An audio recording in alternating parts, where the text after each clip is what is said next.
We, Rotary Central, help you, our advertisers, make it happen. Your marketing dollar travels a far way. Positioning your message, your product, your services, your presence in over 83 bus shelters. Every dollar you spend, every advert you place helps to build another bus shelter, providing modest comfort for Cayman travelers. Reserve space now on the only billboard medium in the Cayman Islands. Email rotaryshelters@gmail.com. rotaryshelters@gmail.com. The Bus Shelters, a partner in community convenience.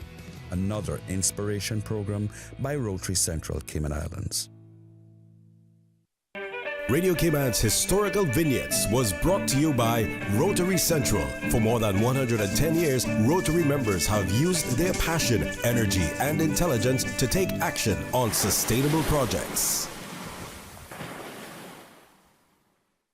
Talk Today is brought to you by Subway, open 24 hours in Countryside, Anderson Square in Georgetown, and Centennial Towers in West Bay. And by the Ministry of District Administration. Explore your history, explore your land, explore your sister islands. And Cayman Airways. Call them on 949-2311 to book your nonstop flights to Los Angeles and Panama. And Digicel, Cayman's bigger, better network. And Doctors Hospital. Peace of mind is important when life happens. Doctors Hospital, always there for you. Call 949-6066.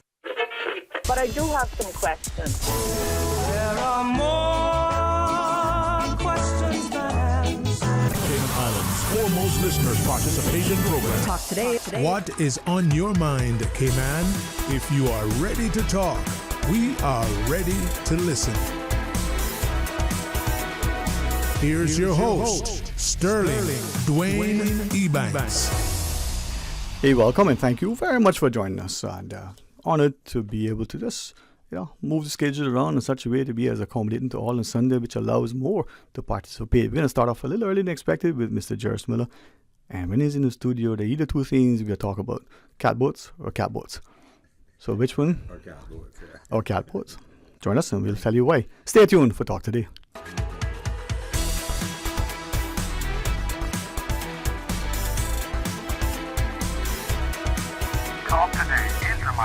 Avoid any statements or comments which are abusive, derogatory, malicious, or defamatory. Do not use indecent language or make any statement that is false or misleading. Call 1-800-534-8255, 949-6990, 949-8037, or WhatsApp us on 925-3261. Email Talk Today at candw.ky. Let your voice be heard.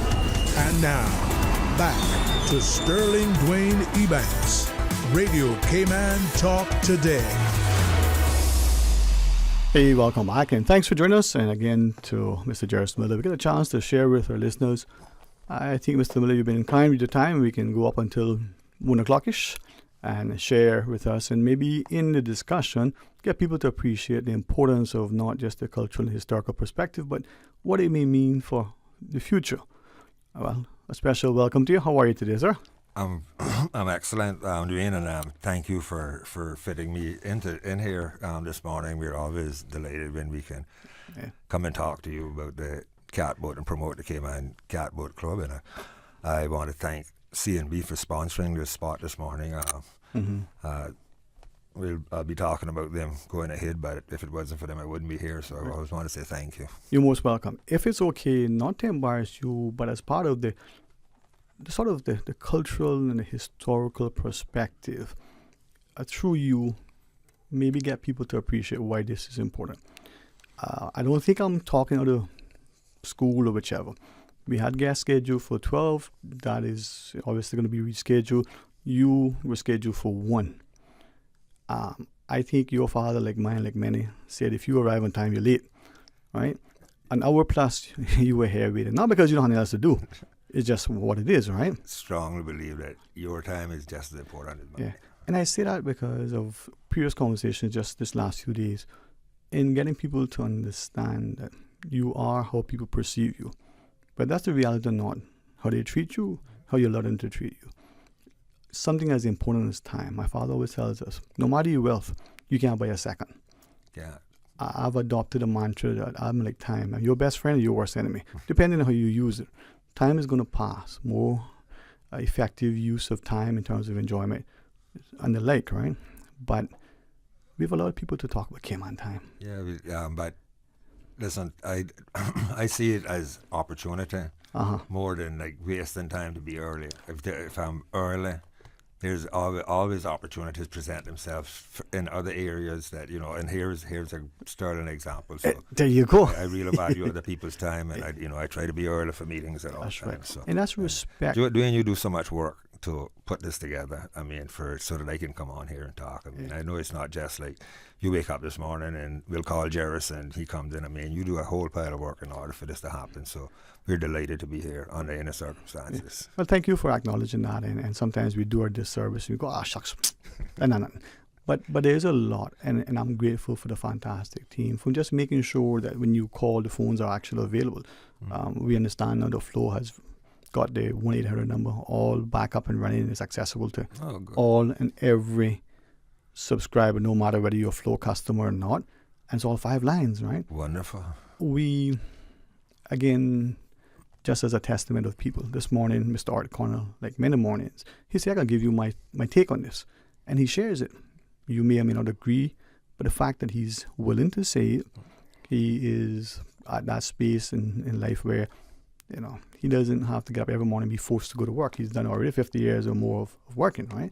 But he's still contributing, having an opinion in a democracy. That is the beauty of living in Cape Man, Dwayne, is that yes, sir. I can have a completely different point of view to my best friend, and we're okay with that. It doesn't matter whether it's except for religion, what I mean? we gotta get that point of view, but it doesn't matter whether it's your lifestyle or whether it's politics or whatever. We can have totally different opinions and still drink coffee together. Absolutely. There you go. Well, we do have a call, I'm told, and that idea of time, the timeliness, CNB 50 years they're celebrating this year. They've decided, and you'll tell us about it, in one of many initiatives, is to bring part of that history back. They've invested in a catboat. We talk about it. You will give us a perspective and maybe why it's done the way it is and the importance of doing it. Yeah. And maybe it'll get more of us, and all of us, to go, because there's a lot. Is there a call, my friend, across the table with a hair similar to mine? But a smile almost as Mr. Jerris Miller is our guest in the studio. And as we get into the conversation, let's take this call and see what it says. Let's take it. Hey, welcome. Thanks for calling. Okay, good afternoon again. This is Ed Gibson. And I know last week I called with some concern about getting something done. And since I did it publicly, I would like to return thanks publicly to all those involved. I'm not sure whether it was through the call or whether it's through further emails, etc. But I must admit, and I must say, thankfully, they came and they got the request done in the early afternoon, and so everything went well. So for our understanding, you made the call, and almost immediately after you got a positive response. Yes, and I believe that since I did it publicly, I also would like to publicly give that same thank you. I feel it's only a man to be able to do that and recognize that they have responded. Yes. And they also sent emails and of apologies. And I really want to say thanks to DEH as well as the landfill of whatever it is that. Right. So that's all I wanted to say today. I just wanted to express my gratitude for what has been taking place, and I look forward to the Mr. Ed, I want to say thanks for you for doing what you just did. You saw something needed to happen. You've used this as an avenue to get redress. It was immediately attended to in a positive outcome, and now you call back to say, hey, thanks. And that is very appreciative because, like you said, you got something, now you can, complain publicly, you can also commend publicly.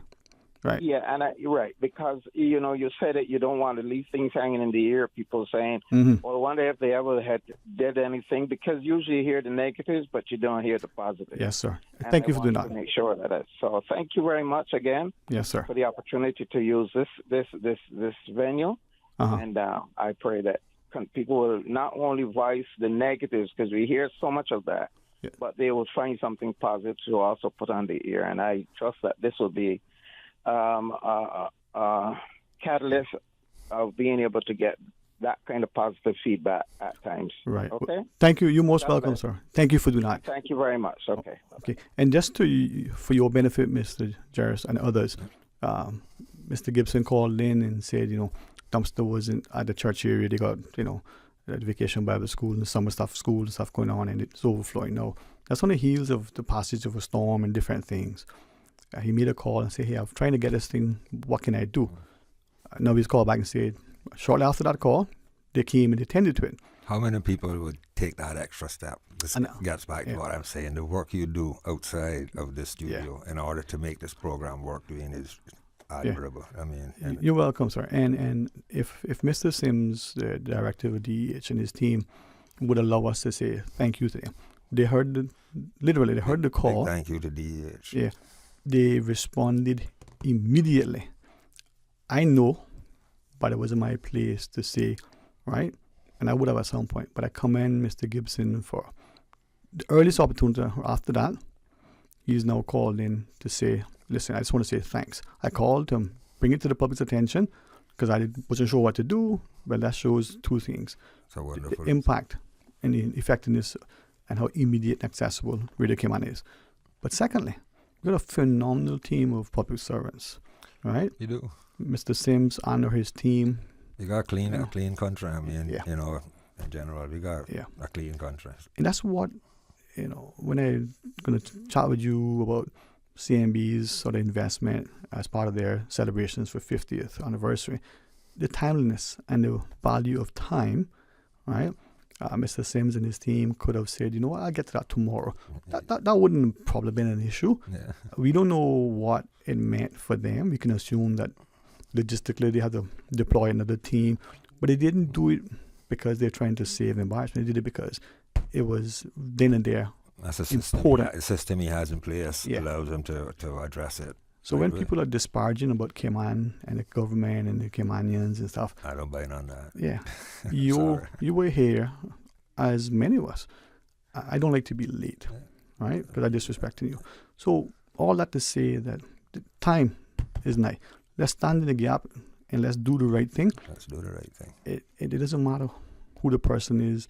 If the person is doing the wrong thing, my view is you go to him privately and say, "Bro, step up, come on, you need to, what's wrong?" And then you deal with it, right? It doesn't matter if it's a dog that running about the yard that may be ferocious or, so small that it can't see itself, but it thinks it's bad. Yeah. If the dog is presenting itself to people that makes them feel unsafe or uncomfortable, you check your dog. It may be how you park your car. Clear understanding brings no falling out. That's a straight dog brings no falling out? Yeah. Clear understanding brings no falling out. There you go. Okay, so let's take the first break, sir. When we come back, let's talk about the catboat. Yeah. This good thing the CNB has done, your role here.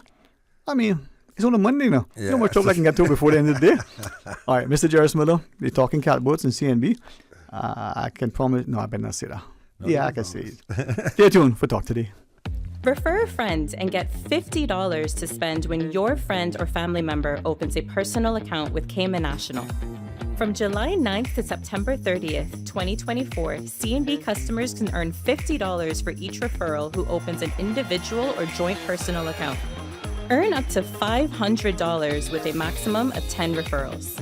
Visit CaymanNational.com for more details on this promotion and follow us on social media for updates. Terms and conditions apply. You know who this is? That same old girl that went to Hollywood and Panama? Well, guess what? The fun ain't done yet. Because this year, I'm going to country concerts in Denver. I got kick up my heels in Times Square. I got keep living the dream with Cayman Airways. We so blessed to have them. I tell you what though, this old girl's feeling younger than ever. Make your travel dreams come true with Cayman Airways, offering international non-stop flights from Cayman to New York, Miami, Tampa, Denver, Los Angeles, Panama, Kingston, Mobay, La Ceiba, and Havana. Enjoy free rum punch, free in-flight entertainment, free seat selection, and free meals on select flights. Call 949-2311, contact a travel agent, or visit CaymanAirways.com.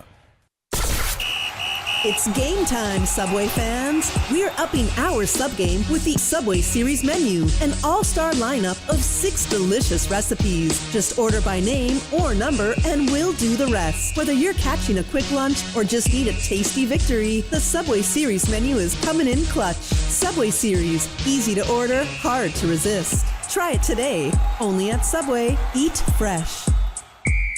When it comes to weekly meal prep, I trust Kirk Market to provide the best value for quality proteins. The butchers at Kirk Market are super helpful. They always slice my steaks perfectly. Kirk Market has everything I need for healthy and flavorful protein-packed meals. From lean cuts of CAB choice beef, tender CAB prime beef, the juiciest pork, and all-natural hormone-free poultry, to their seafood section with everything from fresh local snapper to omega-3 rich salmon. I choose Kirk Market for the highest quality proteins to support my healthy lifestyle. Kirk Market. Eat well, live well, and discover a world of choice. A caring and community spirit, cherished family and cultural values. These are some of the things that still embodies the Caymanian way of life in the Eastern Districts today. Savannah Pharmacy, your neighborhood pharmacy, located in Countryside Shopping Village, is delighted to offer products and services of real value. Whether it's catering to your family's medical needs or carrying apparel, gifts, and beauty products, Savannah Pharmacy provides you with more than just prescriptions. Remember, they're always just around the corner with everything your family needs and convenient opening hours, including Sundays and holidays. Savannah Pharmacy. For more information, call 946-3336. Prescription refills made easy at Savannah Pharmacy. WhatsApp your prescription refills to 929-5045. If you're a parent, you know that providing your child with a quality early childhood education can be expensive. However, the Ministry of Education offers financial assistance through its Early Childhood Assistance Program to help qualifying Caymanian families cover the costs at registered early childhood settings. Visit our online application portal at moeapplications.gov.ky to learn more and get started. This message is brought to you by the Ministry of Education. Radio Cayman's Talk Today.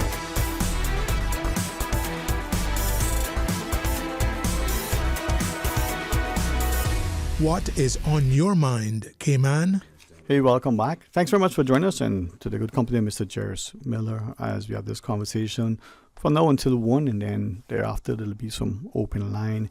Now, perhaps as we start back, there probably only maybe one person, I'm not even 100% sure that, who may not know or have heard of Mr. Jairus Miller, but you're here in your capacity as president of Capital Club. Is that it? Yes, for that one person, my name is Jairus Miller. Ned Jairus Miller, actually. I'm the president of the Cayman Catboat Club, founding, and I'm the chairman of the Cayman Maritime Heritage Foundation. Both non-profit organizations promoting the maritime and the catboat in particular, and the maritime heritage, the schooners in particular. And this year, Cayman National celebrates 50 years. This year, Cayman National has, I can't say has stepped up to the plate, because a little bit of history.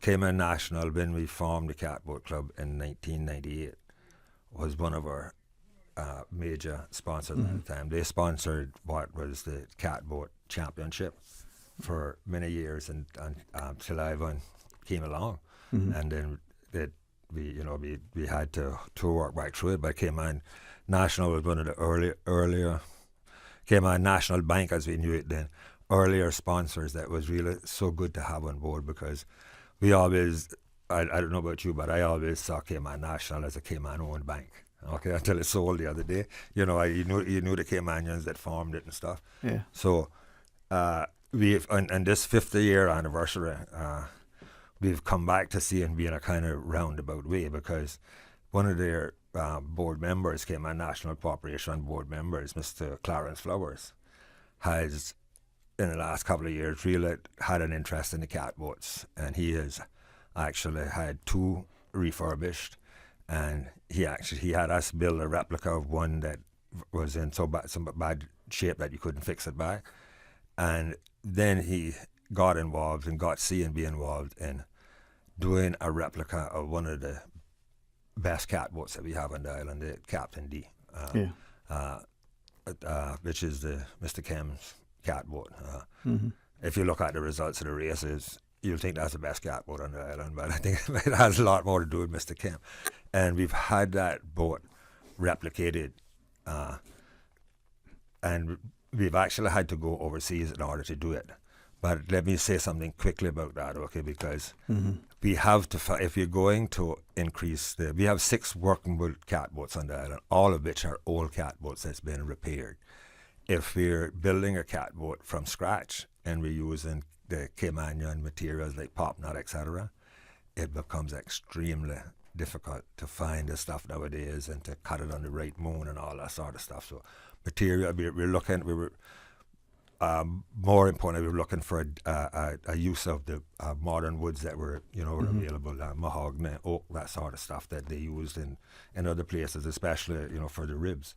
And we did one that we tried with oak. Oak don't work that well because with the stairs. Yeah, and the problem with oak is that when the planks, the catboat swells up with the planks, and when it swells, that they come together, it can rip the oak. It's a buckle too, no? It can rip the oak apart. So it's not even that easy to move to modern materials because the old popnut, you had the heart of the tree with the bend and everything in it that fit the catboat. But this boat now is done in Maine, and he's done a really good job of replicating this boat. So what we're going to continue to do with this boat is this is the start of a fleet of one design. Boats have set up a set of one design rules in terms of the dimensions and the sail area and all that on the boat, which is, I'll get to in a bit as to why it's so important, but I want to talk a little more about the C&B and this particular Please. boat. This particular boat is named the Truman B, and that's named after Mr. Truman Bodden, who is one of the founders of C&B. Like I say, when you thought 50 years ago when you thought of C&B, you thought Caymanians, Cayman Bank, and up until quite recently, that was the Cayman Bank. It wasn't just a name in the a Cayman in the name. So we're delighted to be able to honor him in this way, with naming this boat and having stewardship of this boat and really it'll be around for a long, long time.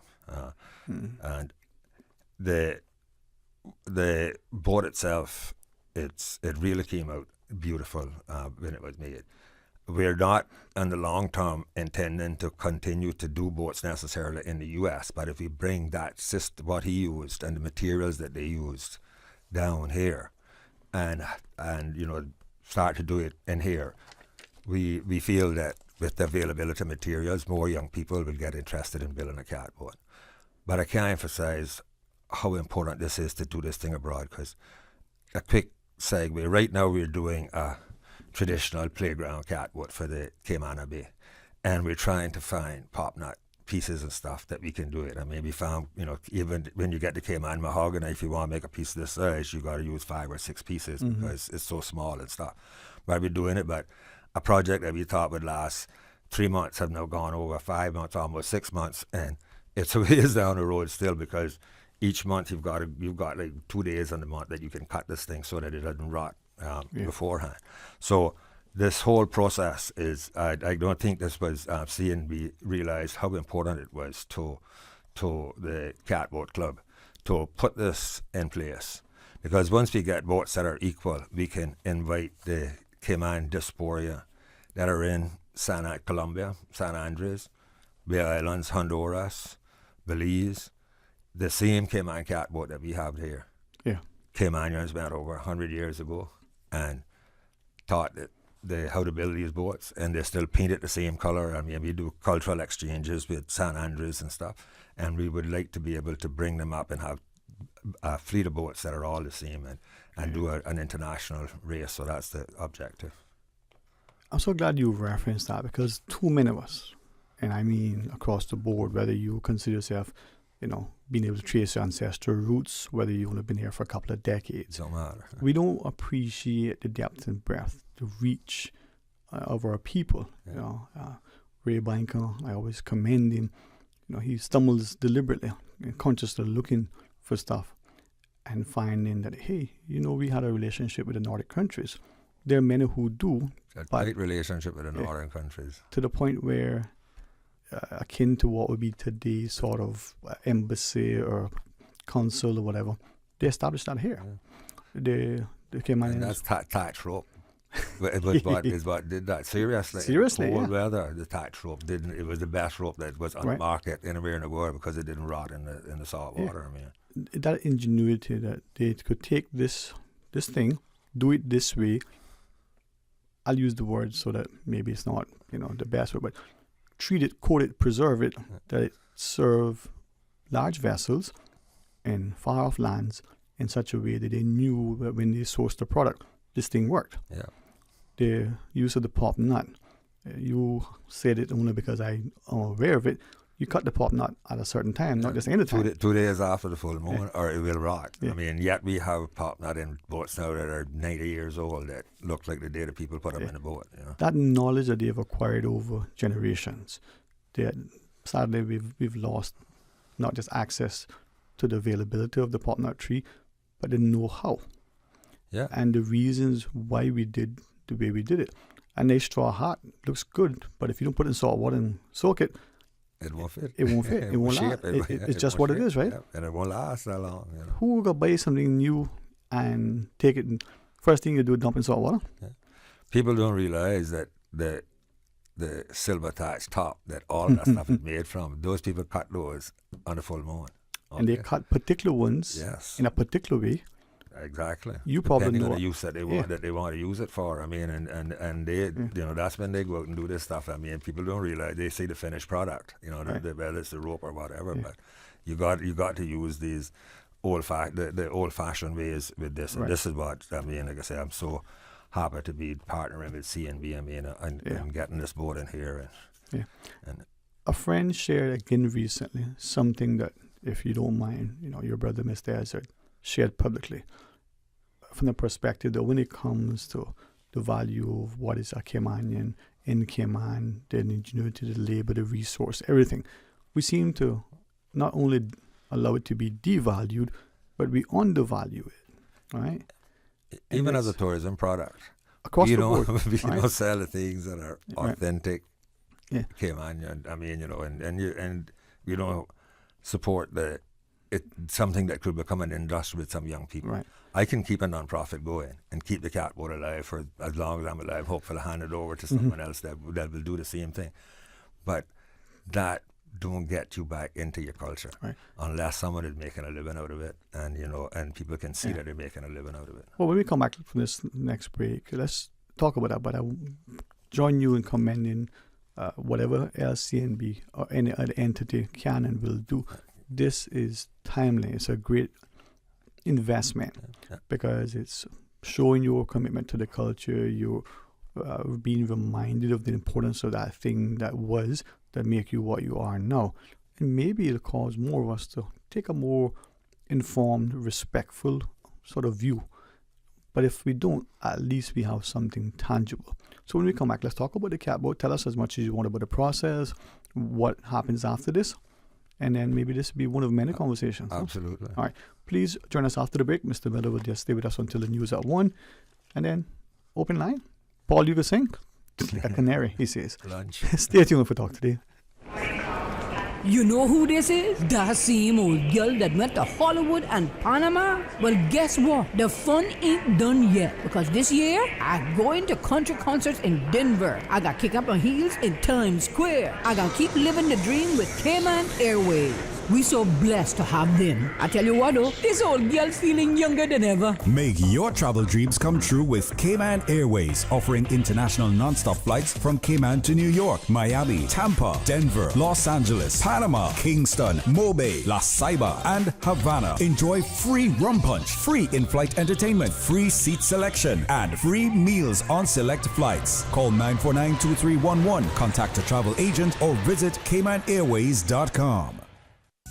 At Doctors Hospital, we know life happens, and usually when you least expect it. So when unexpected medical issues arise, you need quality care close to home. Located in the heart of Georgetown, our accomplished team of physicians and medical staff treat minor urgent conditions such as migraines, chest and abdominal pain, shortness of breath, burns, broken bones, open wounds, and more. 24 hours, 7 days a week with no appointment necessary. Peace of mind is important when life happens. At Doctors Hospital, we're always here just for you. Need to speak to someone? Call 949-6066. Discover your dream home with Cayman National's home loan. Get up to 95% financing, repayment up to 40 years, and just a 0.5% commitment fee. Your interest rate? Depending on your risk factors, it'll be fixed or variable.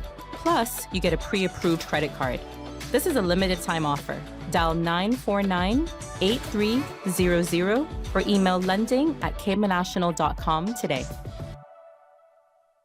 Now, more than ever, supporting your immune system is crucial to helping your body fight off illnesses like the common cold, the flu, and COVID-19. At Valley Med Pharmacy on Walkers Road and in Buttontown, we carry all the essential vitamins and minerals to help support your immune system and improve your overall health. Some of our top immunity support picks are vitamin C, vitamin D, zinc, elderberry, and quercetin, or the popular 7-in-1 immunity support.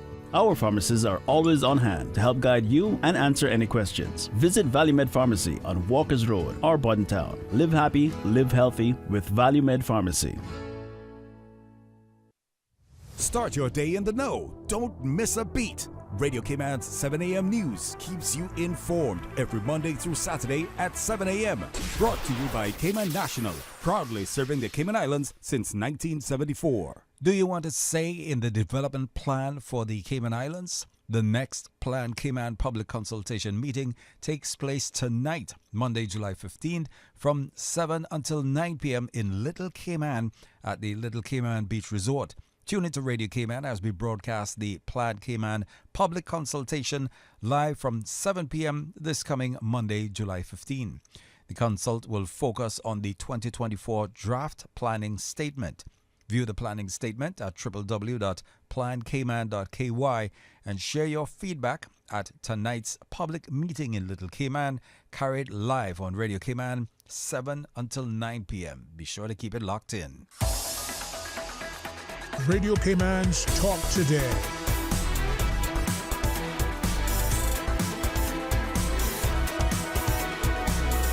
What is on your mind, Cayman? Hey, welcome back, and thanks for joining us. And as we have the good company of Mr. Jerris Miller, as we talk about the CNB's 50th anniversary, and this, I just want to read these two comments from our email. Mr. Miller is both the chairman of the, I'll make sure I got this right, you know. Maritime Heritage Foundation. Is it the Cayman Maritime Heritage Foundation? That's the official title? That's one of the NGOs, and then the other one is the president of the Cayman. And then, which comes under that, right? Okay. So this first message says, maybe the Catboat Club could partner with government to use a piece of their land to grow popnut trees, right? Could we start planting a grove of popnut trees? How long does it take the tree to be grown for use for the catboats? I'm glad you asked that question. We don't need to find no land to grow popnut trees. There's more popnut trees on this island now, getting actually destroyed almost every week than there used to be when those people were building catboats. Yeah. Most people can't recognize a popnut tree, but you're driving by popnut trees all over this island. All right. The difficulty is coordinating with the owner and the people that want to destroy the land. They won't wait till the full moon to destroy the land so they can get the popnut that they're knocking down. But there's tons of popnut that gets bulldozed down on this island all the time. I'll reserve a comment, but I'll share it to you when you're heading out at 1. We've got one quick call. Sure. Speaking to Mr. Jerris Miller. Hey, welcome. Thanks for calling. Morning, Jerris. How are you, sir? Okay. Morning, Loxley. How you doing? Okay, I just like to kind of pipe in here, and I think we've discussed this at meetings over the anyway, I'd say the last 6, 8, 10, 12 months, that of being able to sort of resurrect the race, an authentic catboat race, and as you know, George, I have been kind of advocating for us to do a race in the North Sound, sort of resurrect the old North Sound races, which happened every Saturday afternoon. I think some of them did it on Sunday to a lot of people, I guess, disparaging. But anyway. Well, Locke, so you'll be delighted, and I know you wasn't feeling well, so you missed the last couple of meetings, but I'd be taking your advice to heart. And the last 2 months we've had races, we had in the same area that you've always recommended, in that Barabanu area, or what they call it. We partnered with the Dragon Bay Sailing Club. So we do one race, we got one race a month with them. That we're doing, so the racing is back on, and it's in the North Sound, and we the reason we Locks suggested we do it in that part of the North Sound is because you got a bunch of restaurants down that way that it makes a beautiful site for us. So we've gotten some feedback from them too, Locks, and they appreciate the fact that we're back on the water. Yeah, well, that's good. That's good. And yeah, thank you for your good guidance. I really appreciate it. I've had to be off the island 3 times in the last 6 months with family, and I spent 2 weeks in Nashville, one thing, next thing. But anyway, well, I'm glad to hear that. Yeah, we got it back in gear now. Yeah, but the Vista. But one quick word to that, Locks, so I could say to the public, what we got now is more boats than we got sailors, because with the new boats coming on and with some of our older sailors not being able to do it anymore. So if there's anybody out there that wants to join the Catboat Club or get to sail in some of the races, or learn to sail a catboat, we meet every third Thursday of the month at 6:30 in the Catboat Club's clubhouse next to Lobster Pot, or you can give me a call. We don't have full-time staff in the Catboat Club, but you can give me a call on my personal number, 926-4676, and we'll absolutely get you set up to be a member of the Catboat Club and put you on our WhatsApp mailing list. Well, I know there's a couple of guys who's in the I guess in the fishing kind of fishing tournament mantra there that are very interested, and I've been trying to get them to come to one meeting, and maybe I can lasso them into the next meeting, hopefully. Lasso. Thank you. And there's been some other, and you mentioned the restaurants, so they're very interesting, and I think that at times we could have a berth at the little dock down there, just temporarily during the race, just to come in there to do some good promotional stuff with people, because there's lots of people there every Saturday and Sunday. All right, well, Thursday night we got a meeting. I hope you can make this one. You're not back to full strength yet, but it's always a pleasure when we have you there, Oxley. So if you can make Thursday a meeting, we can make some concrete plans and put it in place. You know how I works with that. We do it at a meeting, and we can do it because it's a good. I can be aboard. I think we should be able to pull it off. I'll let you go. So have a good one. Hopefully to see you. Thanks, Locke. Thanks for calling in too, man. Good to hear from you. I was wondering how you were feeling. So, Mr. Will, I think not just in conjunction with Cayman National's continued investment as partnership, the Catboats Club's involvement, invitation for the wider community. Like you shared, the meetings are open to the public if they want to be for members and prospective members. Yeah, you don't have to be a member to attend the first meeting or the second or the third, but right. And then membership, just as a quick, for those who don't know, what does that involve? A form, a fee? $50 a year. $50 a year. Form, you fill out a form so that we can get your contact information, and $50 a year. I mean, it's one of the cheapest organizations it is on the island to join. So. And it doesn't matter who you are, where you live, whether you're handsome like me or not, you can be a member. You can be a member. Okay, it doesn't have nationality or anything, makes no difference. Okay, we just want members that can help out. And historical, I don't want to take up all your time, but get quickly back to Cayman National Bank and Cayman National Corporation. These were one of the first cooperative sponsors that we had when we formed the Catboat Club back in 1998. We used to do our national championship was sponsored by CNB, and Horacio Esteban used to make some absolutely gorgeous trophies and stuff for it.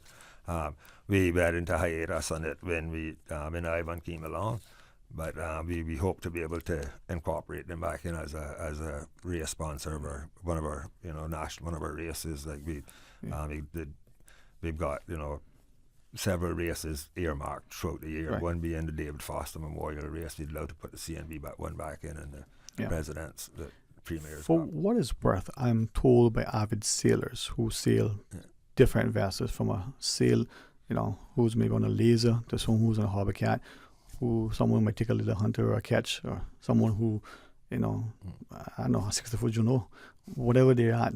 Sailing a catboat is a little bit different. And whether you're an avid sailor or not, there's a particular skill and approach. There's a restraint that you have to use sailing a catboat, or because the catboat makes you pay big for mistakes. Yeah. So you have to, like I say, have a restraint, and you have to really feel what the boat is doing, because all has to happen is the gun has to go down once, and you can fill up with water.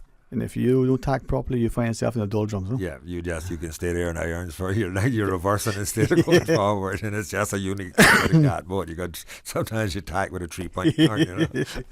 Oh man, and that's a skill set. But I want us to have more of that, and respecting that, like you, many volunteer into something that you think is important, like Cayman National. They've made an investment, a commitment. Listen, I don't want to expose you, but you need to get back in the catboat sail, and you've been up there, okay? You've tried it out, you've loved it. You know. I got birth. No, I got boats. There's always not enough boats to fit you on. We can fit you on. Thank you for that, and that's something, unfortunately, it's on me. Those very early days, even when we were, when the dad was two great guys to have along with. Sitting in that parking lot of, what's that now, Harquail we call it, or the boardroom, and Mr. Foster will let us use it. I'm not the most patient person, so when the Rosses of the world want to do something that don't make sense, aggravate you to death. Yeah, I need to learn that sometimes you got to talk about it. I've had to work my way out of that hole over the years, and but Dwayne, although you're not active the way you were, there's always support coming from it, and it's all of the people who have been through the catboat club, some that haven't been there for years, and when you see them on the road, they still are, they love the catboat, and they still want to talk about the catboat.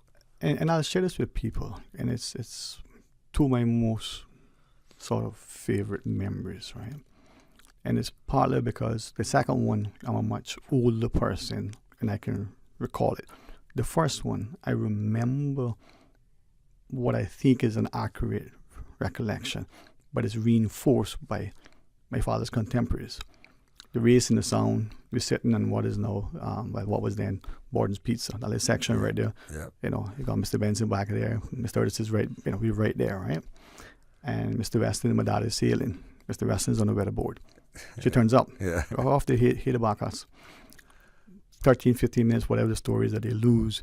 Bailey would get back on, go, tack, come back, and win. And win the race, I'm just a little boy. Now, your daddy is always your hero. Yeah. What was beautiful about that memory is not just the people that are cheering, not just a little silver cup that they got, or supposed they were silver. I think we still got it somewhere put up. Of course. Is when your spouse, in this case my mother, now she's cheering. Someone in the back, they're making some noise that probably not complimentary. She turns and says 1 or 2 words, right? That whole thing. That pride, right? The men are saying, no, they didn't too notice here. Mm-hmm. And Mr. Weston and my daddy got that understanding, and there's no talk. Now, you on the shore. But look at the perseverance I taught you. They didn't just give up when the boat filled up with water. They bailed it out, stuck the sail back in, and that's the same way that I do in a race, and you're surprised. The other guy does the thing 2 minutes later, and you win the race. Yeah. You can be in a boat, and I'm not saying this lightly, and I'm not telling you not to be mindful. A boat capsize, there's some risk involved, right? Not play it down, not gonna frighten people. But it's a skill to ride her up, be able to get back in and catch the wind, right? And once you get it, that's why I say restraint is the best thing. You have to take your time. This is it. You work it so much faster when you take your time with it. You know the second favorite memory? See if I remind you. We launched from Mr. Claris's. You got the helm, my daddy, and my nephew. So there's 3 generations of us. Yes. Right? The boat itself wasn't the best, but it was an attempt. And this was almost a quarter century ago. what a time we had, right? I remember that clearly, but you know, everybody remember that clearly was the big fight at Ross wanted to have after the race. Yeah. Mr. Clare's. Yeah, and this is that thing, right? And he was aggravated. You're being kind. But that's a conversation for another time. Another time. I only say to people, male or female, no matter who you are, the invitation is for all and sunder. This is a fantastic way to spend quality time with people. You think you're good at what you're good at? Yeah, go and. If I got 1 second, I just want to say something really quick about Mr. Truman Borden in particular. Okay? And I want to say it so that it's out there publicly, because this is what makes up the tapestry of the whole story. Yeah.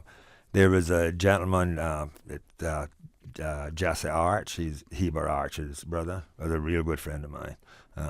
We spent a lot of time in Mirror Street, you know, playing out the road, playing on the road in Mirror Street and stuff. And Jesse, back in, I think like 99, that when we first started the club, Jesse and Carson Ebanks had this idea that we would make catboats out of fiberglass to so he wouldn't have so much repair on it, wood, etc. in it. And Jesse actually accomplished this. He took an existing catboat, he made a mold, and he produced a number of catboats. And the reason I bring it up in the context of Mr. Truman Borden is Mr. Truman Borden sponsored 2 of those boats at the time that was built then. We did find out that there was a reason why the old people built it out of wood, and that is that when the catboat does fill up, as it will, the fiberglass will go all the way to the bottom. The wood boat will float back up to the top. And, you know, in a complete circle, his brother, Heber Arch, was a big part of getting this boat that we're doing as well, with working with Clarence Flowers on it. So, you know, it's a complete circle, and I'm looking forward to working with Mr. Arch in the near future, because we want to do a new book now on the boat builders of the Cayman Islands. Well, I'm through you, thank you on behalf of CNB and the partnership with the Catboat Club, this opportunity, and hopefully a reminder of the rich history, a tapestry you talk about. Publicly, another invitation, when it's convenient, you and or others to come on and to chat on your behalf and the Catboat Club. Come be a part of the races, the camaraderie, the fellowship, maybe attend the meetings. I'll get back on board, literally, no pun intended. Just for a ride, you know. I get in my boat one day. Yeah, it's thank you for saying that publicly, because well, I'll talk about it after, but thank you so much, Mr. Jerry. Dwayne, I say it publicly because it's that encouragement from the people that were involved and their fathers and stuff that got me this far in this. I mean, this is 5 years later, and it's what is, you know. I'm not the most public person despite having a public, but it's probably because I don't like publicity. That will change, though. I'll be the next governor. I'm just kidding. Mr. Jerris, thank you, sir. Thank you, Dwayne, and thank you to Cayman National Corporation and Cayman National Bank for the opportunity to come on. Yes, sir. And to you and men like you who give continually, that resolve, that resilience, that courage, but also that tenacity. Thank you so much. We're going to pause and, well, a few minutes after, thanks, Mr. Alcalde, accept the apology. We did the news. When we come back, there'll be open line. Stay tuned. One radio station. Radio Cayman is the voice of the Cayman Islands. From Radio Cayman's newsroom, this is Headlines. Local, regional, international news. The Headline News is brought to you by Kirk Market and Health Services Authority. A 30-year-old man is under arrest suspected of stabbing another man on the public beach on Southside West Road in the Brac on Sunday. Emergency medical services took the victim to Faith Hospital for treatment for his injuries, which police say appear to be non-life-threatening.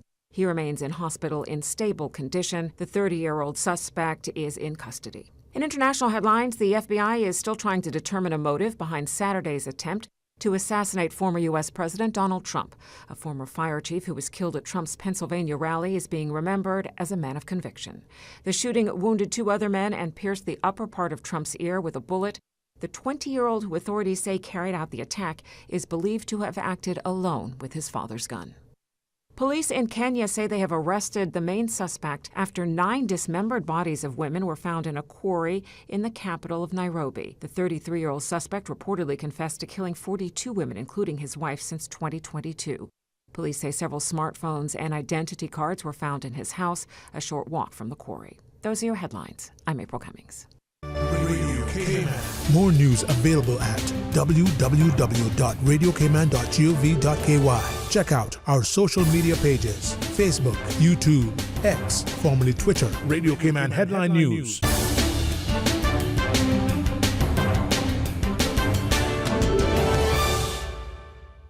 The Health Services Authority has over 120 world-class physicians offering the most comprehensive range of specialist services on island. Our dedicated team of professionals provide the highest quality care in orthopedics, interventional radiology, women's health, geriatrics, and a host of other specialist areas. We are a JCI accredited organization with a proven record of excellence. At HSA, we are committed to caring for you. For more information, visit hsa.ky.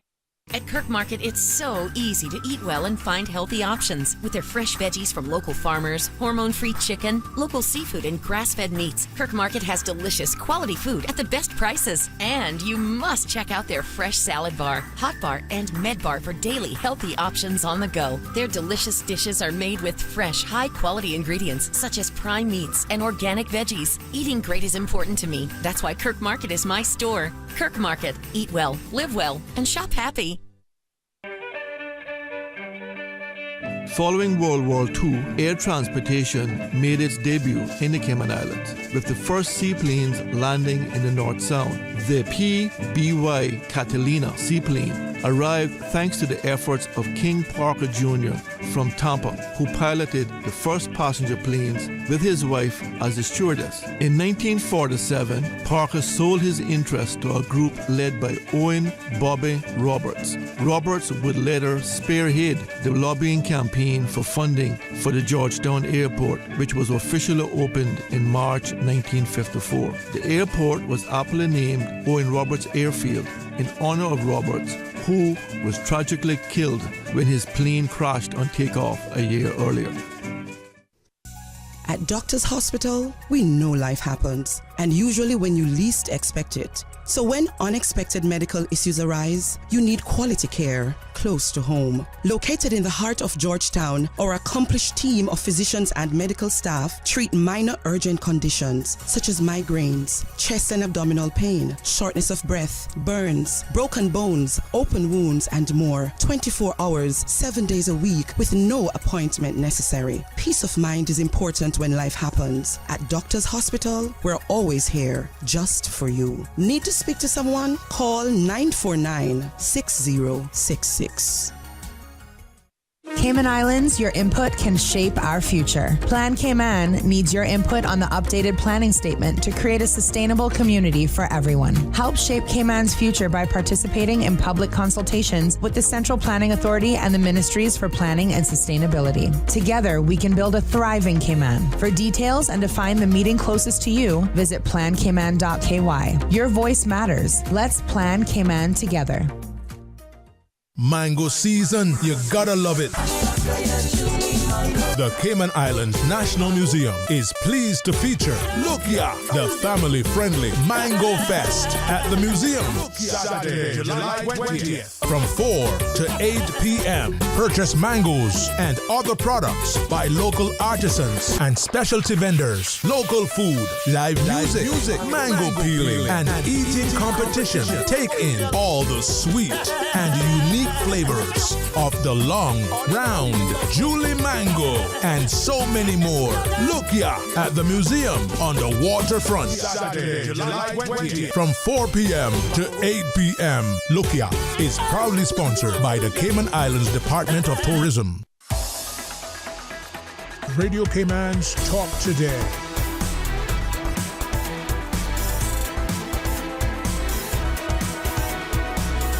What is on your mind, Cayman?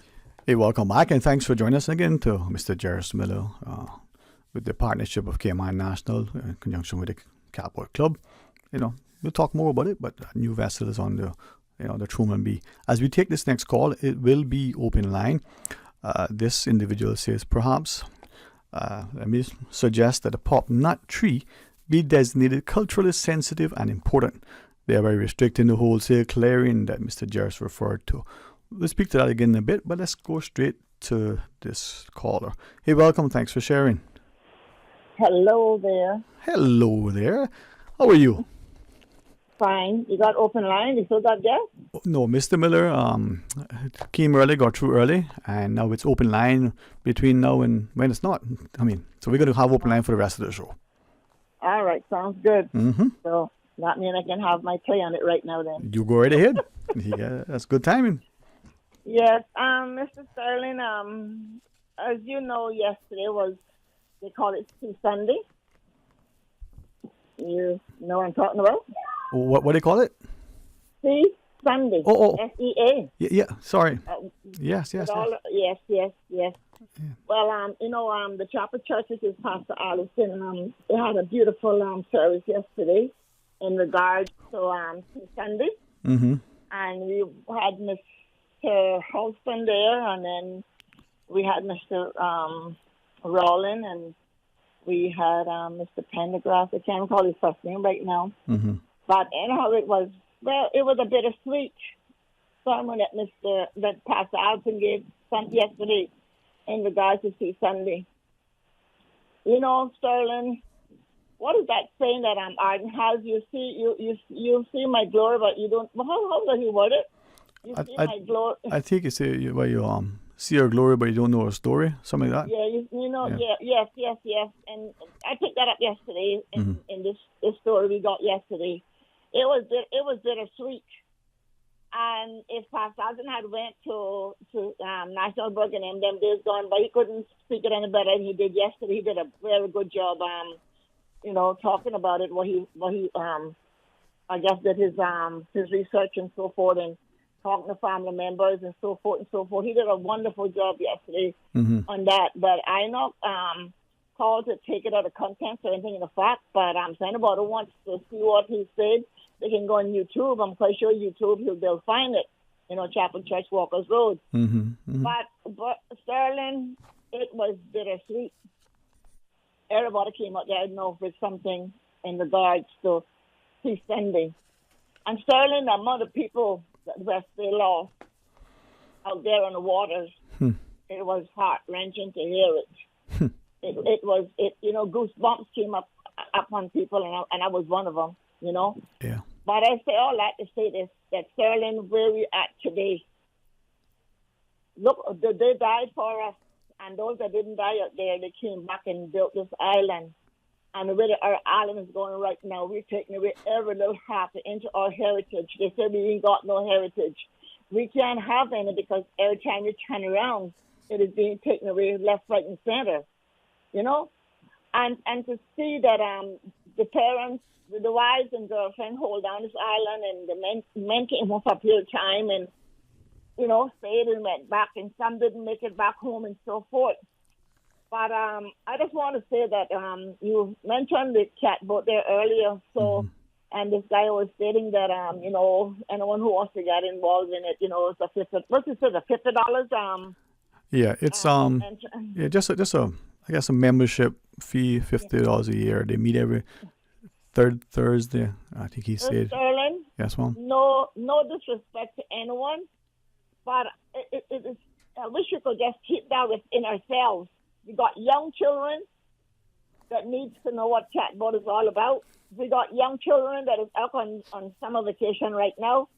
We need to get more of this into our schools, and we need our seamen to be involved in our schools to let them know where these students where Cayman is coming from, because our school is culture mixed right now, and we got very few Caymanians, and everybody's saying that we were just found here in BAM, and we are trying to help other countries, and to say help in other countries, the Caribbean islands, we are part of them, regardless of how far away they are, and we are so blessed to know that we are not hitting rock bottom like some of those islands are, because I have backed up and a lot of visitors said that Cayman is such a modern island comparing to a lot of the other Caribbean islands. Mm-hmm. So I have nothing against the government wanting to give them something, whatever it may be. But, accountability and the people of the island, we're all human. Talk to us and let us know what they are doing. They don't have to go in no figures. But say, Cayman people, we are helping other countries because we are very fortunate to be able to help other countries. Because Sterling, the day going to come, there may not be anyone there to help us. And the way things are going right now, Sterling, we got to continue to stay in prayer. We got to stay in prayer. No, I fully agree. But to your last point, though, I think, and it's just my observation is also what the example I've always witnessed. When we help, we don't always help out of our plenty. We have very little sometimes, but we help because, in our view, that's the Caymanian way. That's what you do, right? Think back to maybe your own personal example or, your family. They only have a little bit of whatever it is that they're giving to the neighbor, but they give it willingly, lovingly, deliberately. Exactly. Yeah. Exactly. It's just like the lady in the Bible with the flour and the oil. Right. So I want people in Cayman to look at that and say that's a good example. Mm-hmm. Even my sister had to say it. I can't really say it on the radio, but you give everything you got, and you go through the ribs to get what you got to get whatever. I can't really say it. Yeah, I hear radio. you. Uh-huh. You know what I mean? Yeah. But right now, the way things are going in this world right now, if we can help, and I know that we got a lot of people here hurting. Don't get me wrong. But some of our people are hurting because they want to hurt, because they feel like someone owes them something. But nobody owes anybody anything. You got to get it in and work for it. And the Bible also speak to and say, if a man don't work, he shall not eat. Mm-hmm. That's in the Bible. Yeah. But Sterling, I say a lot to say this, that we just need to continue to be there for people, and we could do a little bit more for our people. And getting back to the plywood, every year we give out plywood practically, and I bet you, Sterling, I don't think that it's 20 homes can go back to the last hurricane and say that they got plywood left from the last hurricane that we had. You understand? Because some people don't have anywhere to store it, and they just get rid of it, or they make a box from it, or try to make a little piece of cabinet, which is all good and well. You understand? Nothing wrong with that. It wants it gone to some good use. But I still say that we need to work on some hurricane shelters instead of this plywood every year. Yeah, you're right. You're right. 2 sheet of plywood can't help a home. Yeah. 2 sheet of plywood can't help a home. Yeah. After Ivan, I got my hurricane shelters, and I was paying on them monthly. And you know what? My bill for every month that I pay on that bill, Sterling, they are not my property until they are paid for in full. Can you imagine seeing that I don't know if my payments was for 8 months or a year, but to see that you're making your payment and they still not belongs to you, even though they're in your house. They are in your house, and they're saying that that belongs to you until you make your last payment. I'm like, whoa, Yeah, but the thing is, that's the same whenever you borrow money, right? You go to the bank for a loan to build your house, or you buy property or anything else. Until it's paid off, it's between you, God, and the bank, right? Yeah. Yeah. Yeah, that's like one of my children's father said, oh, you're building a house. I said, me? I said, I'm building a house first God. I'm building a house that belongs to them. If they don't make a payment, it belongs to them. Yeah. Well, I appreciate you always sharing. I'm not going to rush you, but I want to ask you anything else you want to share. You're always inclined to call back. Mm-hmm.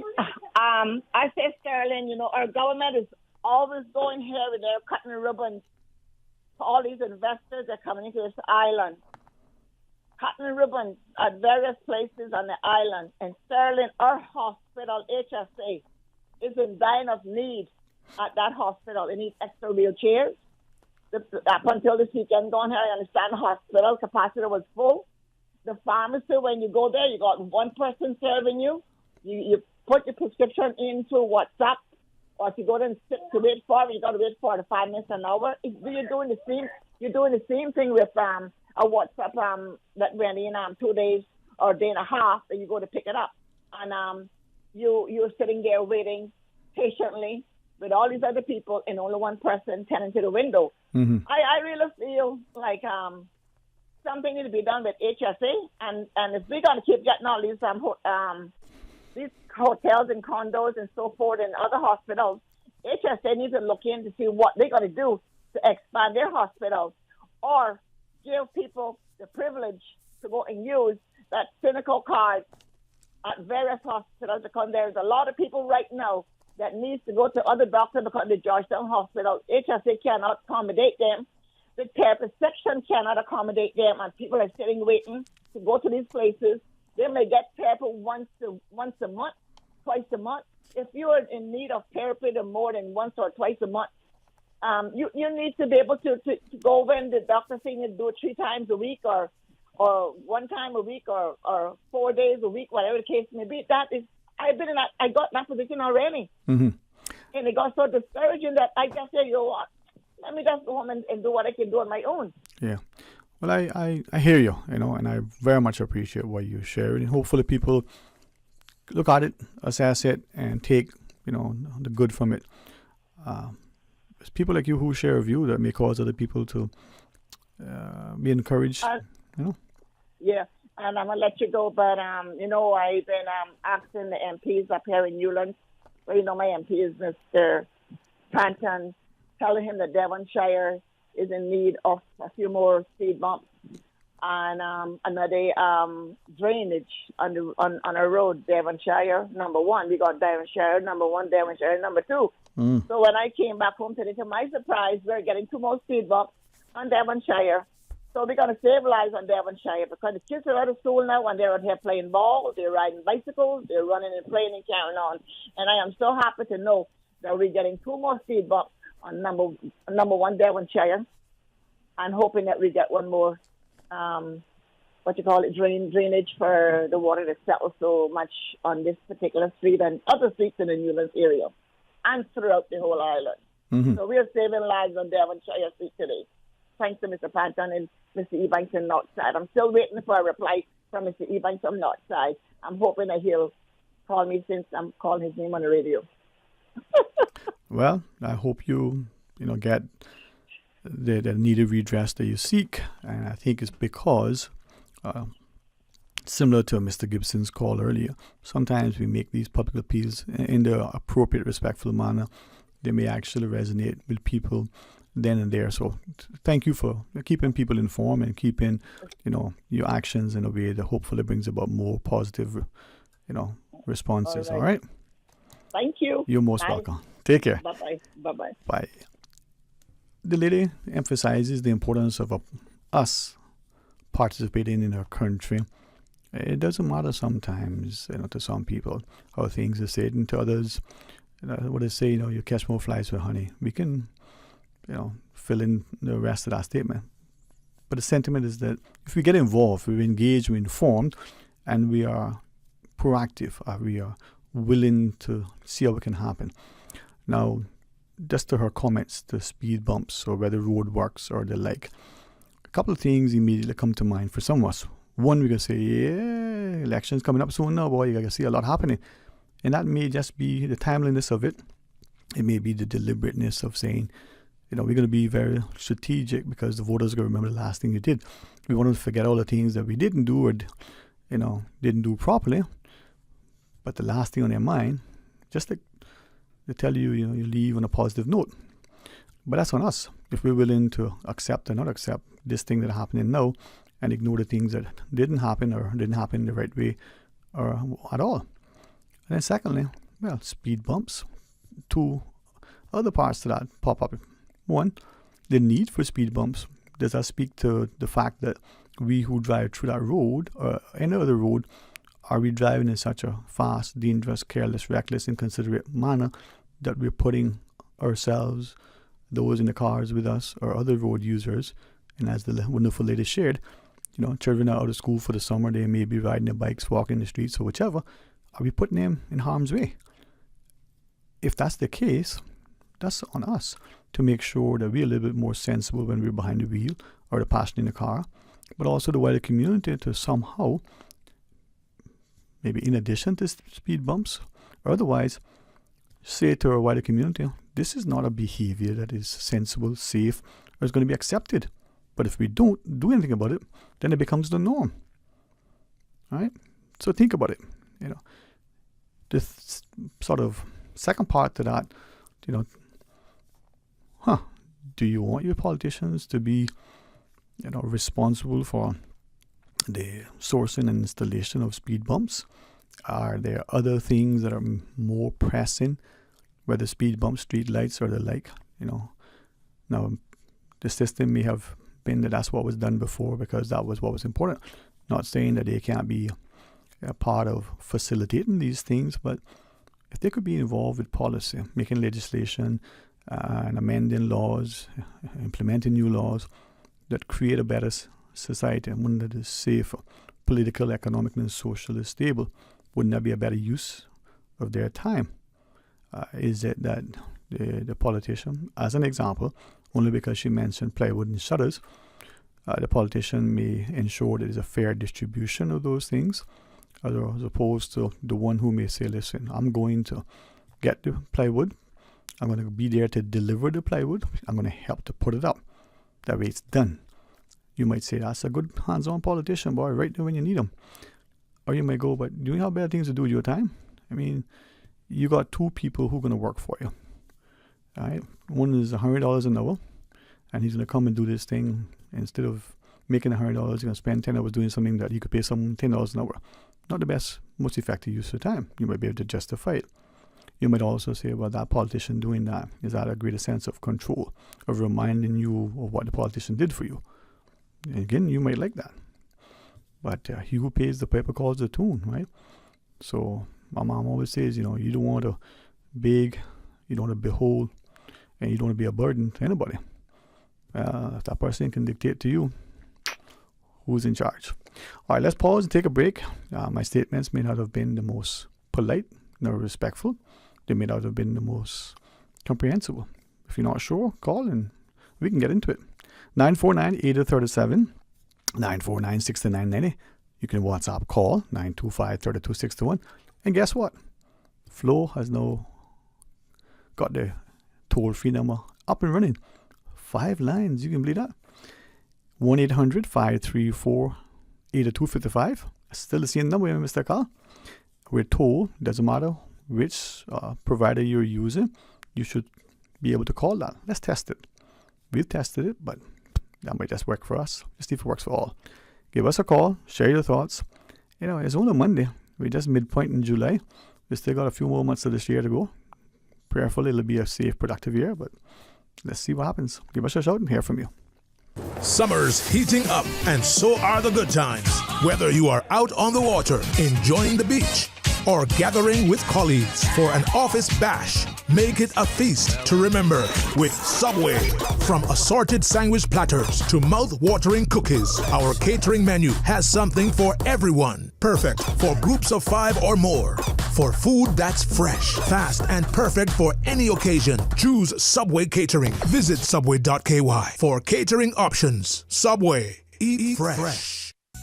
At Doctors Hospital, we know life happens, and usually when you least expect it. So when unexpected medical issues arise, you need quality care close to home. Located in the heart of Georgetown, our accomplished team of physicians and medical staff treat minor urgent conditions such as migraines, chest and abdominal pain, shortness of breath, burns, broken bones, open wounds, and more. 24 hours, 7 days a week with no appointment necessary. Peace of mind is important when life happens. At Doctors Hospital, we're always here just for you. Need to speak to someone? Call 949-6066.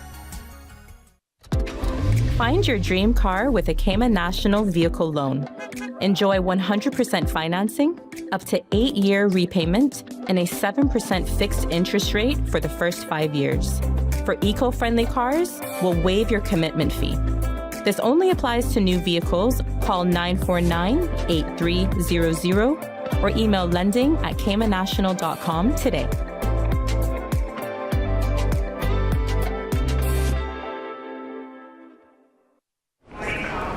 You know who this is? That same old girl that went to Hollywood and Panama? Well, guess what? The fun ain't done yet, because this year, I'm going to country concerts in Denver. I got kick up my heels in Times Square. I got keep living the dream with Cayman Airways. We so blessed to have them. I tell you what though, this old girl's feeling younger than ever. Make your travel dreams come true with Cayman Airways, offering international non-stop flights from Cayman to New York, Miami, Tampa, Denver, Los Angeles, Panama, Kingston, Mobay, La Ceiba, and Havana. Enjoy free rum punch, free in-flight entertainment, free seat selection, and free meals on select flights. Call 949-2311, contact a travel agent, or visit CaymanAirways.com. If you're a parent, you know that providing your child with a quality early childhood education can be expensive. However, the Ministry of Education offers financial assistance through its Early Childhood Assistance Program to help qualifying Caymanian families cover the costs at registered early childhood settings. Visit our online application portal at moeapplications.gov.ky to learn more and get started. This message is brought to you by the Ministry of Education. Remember to discard all fresh fruits and vegetables, meats, all foods in canisters, dented, leaking or rusting cans after they have come in contact with floodwater. Also discard foods that are stored in cardboard boxes, paper foil, cellophane, and cloth, as well as those in open containers and packages. For more post-hurricane food safety tips, visit DAH website at www.gov.ky/DAH.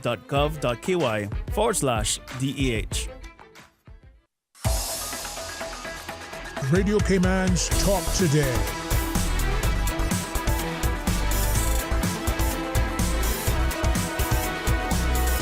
What is on your mind, Cayman?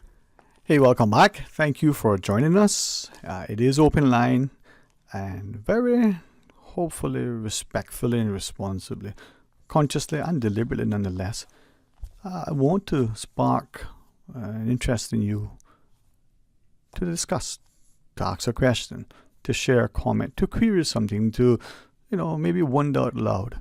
I'm hoping that by so doing, two things would happen. One, people would be equally encouraged and courageous to do likewise. And secondly, respect the importance of a democracy where people can do just that. There are many of us, even in the Cayman context, will only say some things to some people, and even then, only in certain ways, because we are fearful of it being misconstrued, being misrepresented, somehow even misunderstood, and then you, as a result, you're maligned because of that. They themselves might say, boy, if I say that, I could fear intimidation, victimization, some other negative outcome.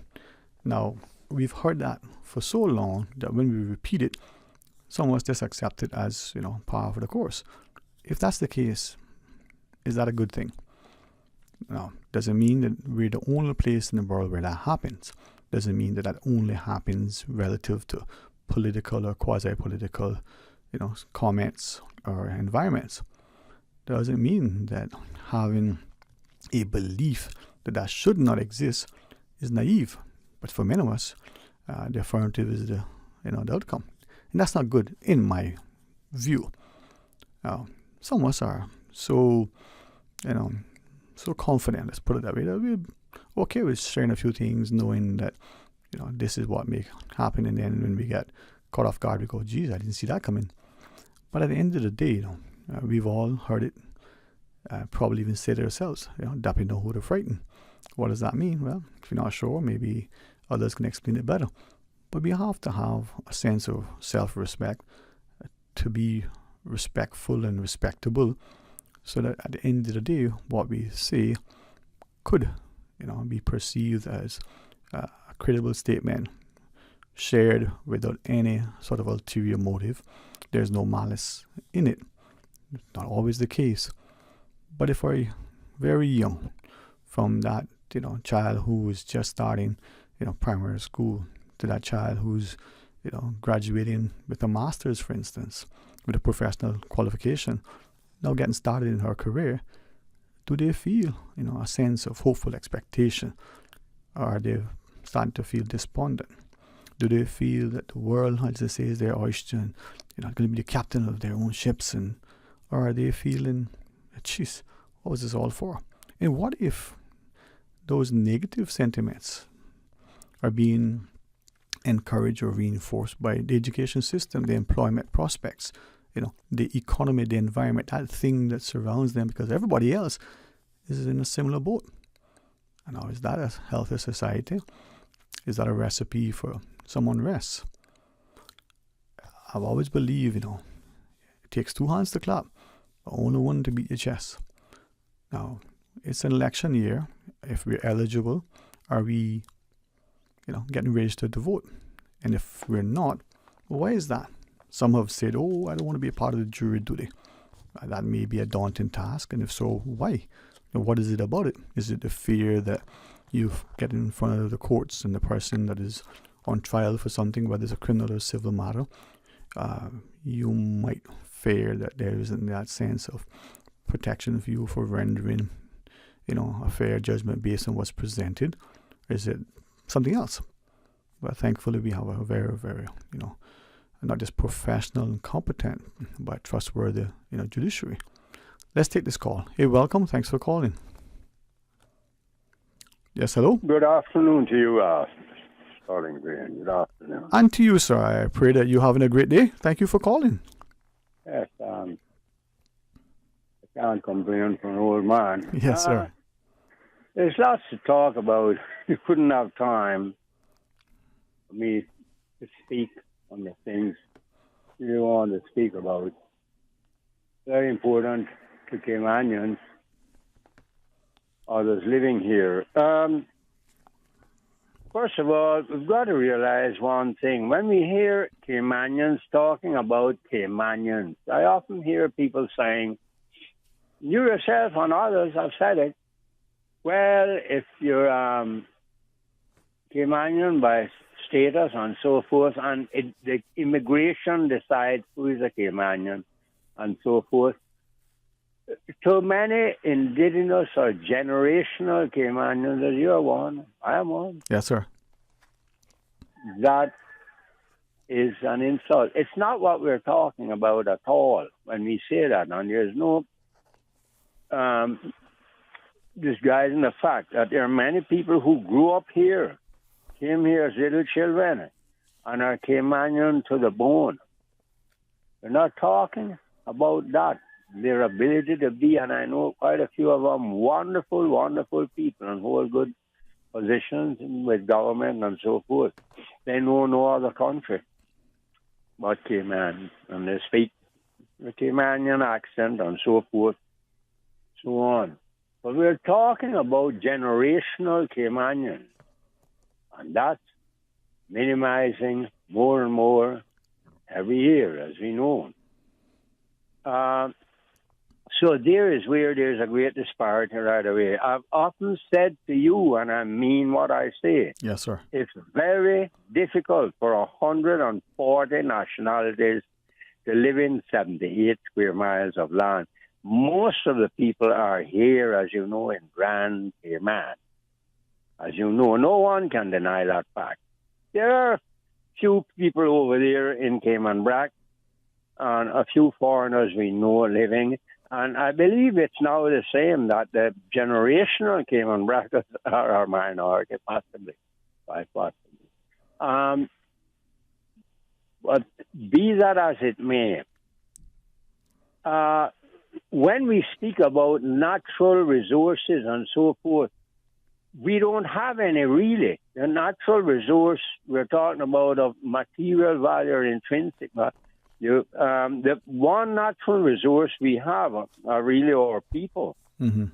Or people, whereas we're talking about the catboats and the building of the wooden ships and so forth. My father, the famous one in that, and it would take me hours to talk about him, speak about him. He was one of the 4 carpenters on the gold field. Mm-hmm. His younger brother, Baxter, was one of the carpenter's helpers, and there were others, carpenter's helpers also, and others, how they call it, with her. She was a special vessel. And I thank you, sir, for talking about your father, reminding us, right?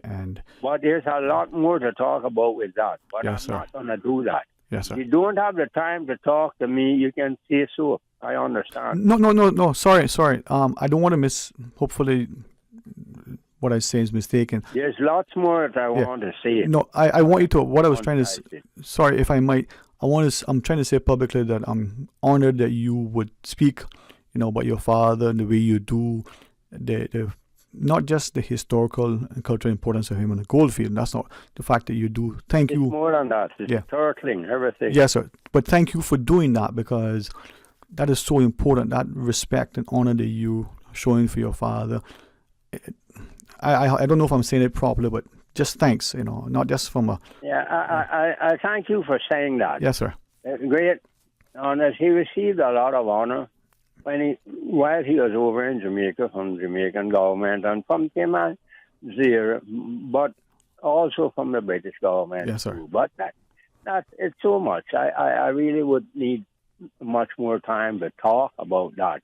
And he also took a lot of Caymanians over there with him. As many can remember, some are still alive. They're in their very late 80s now and in their 90s, and most have gone home to glory. Mm-hmm.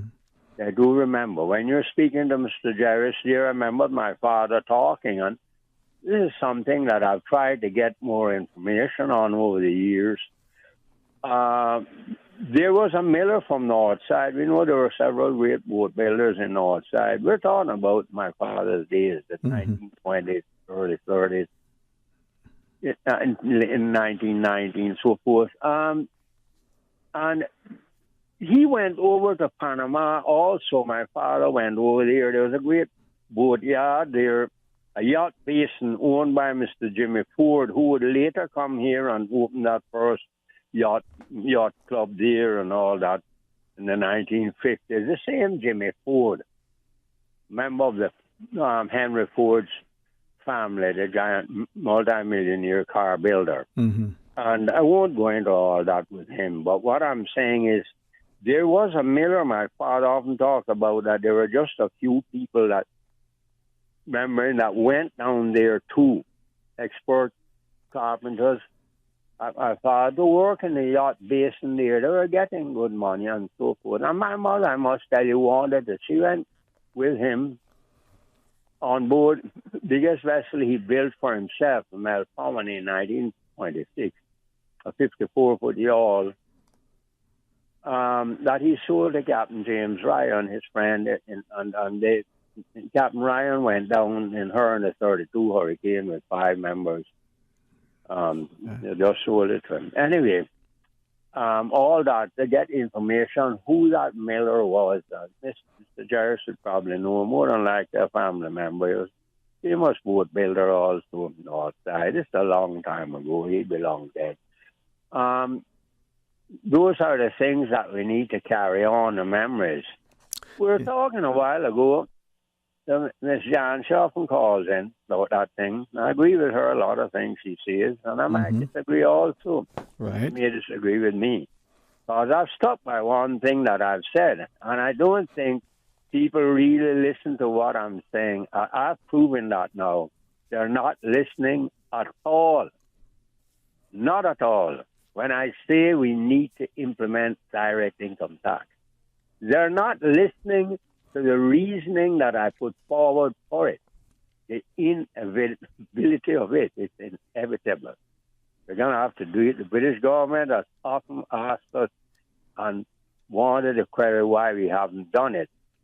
And Bermuda, the only other country that is just like us, they do the same business we do, handle big monies for big people, to help them to avoid evade or pay less taxes and so forth. And that's where all the big monies come from. That's in our country. It's not from manufactured products here. Anyone who thinks so is living in what Mr. Jim Borden, my cousin, always said, Mickey, I'm afraid we live in a Disney world. He didn't say a dream world. He said a Disney world. Yeah. That was his greatest fear. Because of our dependency on that. Right. If you listen to or read what Mr.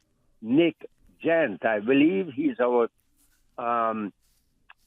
chief medical officer.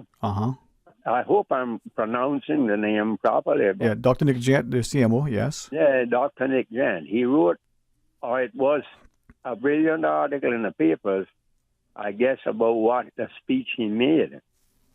And I would have hoped that every Caymanian would have read that article.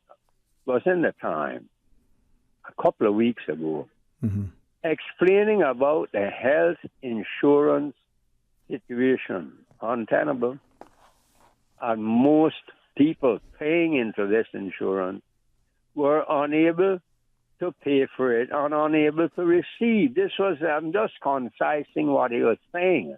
And I thought it would have been much, much more appropriate if one of our elected representatives had made that speech. Some have sort of alluded to something similar to what he's saying over the years, but I'm disappointed that none of them really came out and said it how he said it, in that it's about a page long, or maybe more than a page, in the Times of a couple of weeks ago.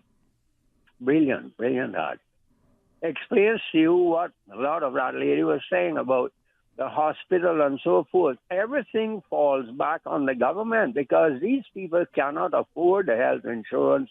They are paying into up to $185 a month. It offers very little. It maxes out for them. And in a year, they can't get what they've paid for doesn't cover their hospital visits or anything. And therefore, the government, they have to rely on the government to take care of them and to owe the government and so forth, and the government to take care and come up with it. And it's millions of dollars, as we all know. The very small amount that's given, what is it called? Ex-gratia payment, you mean?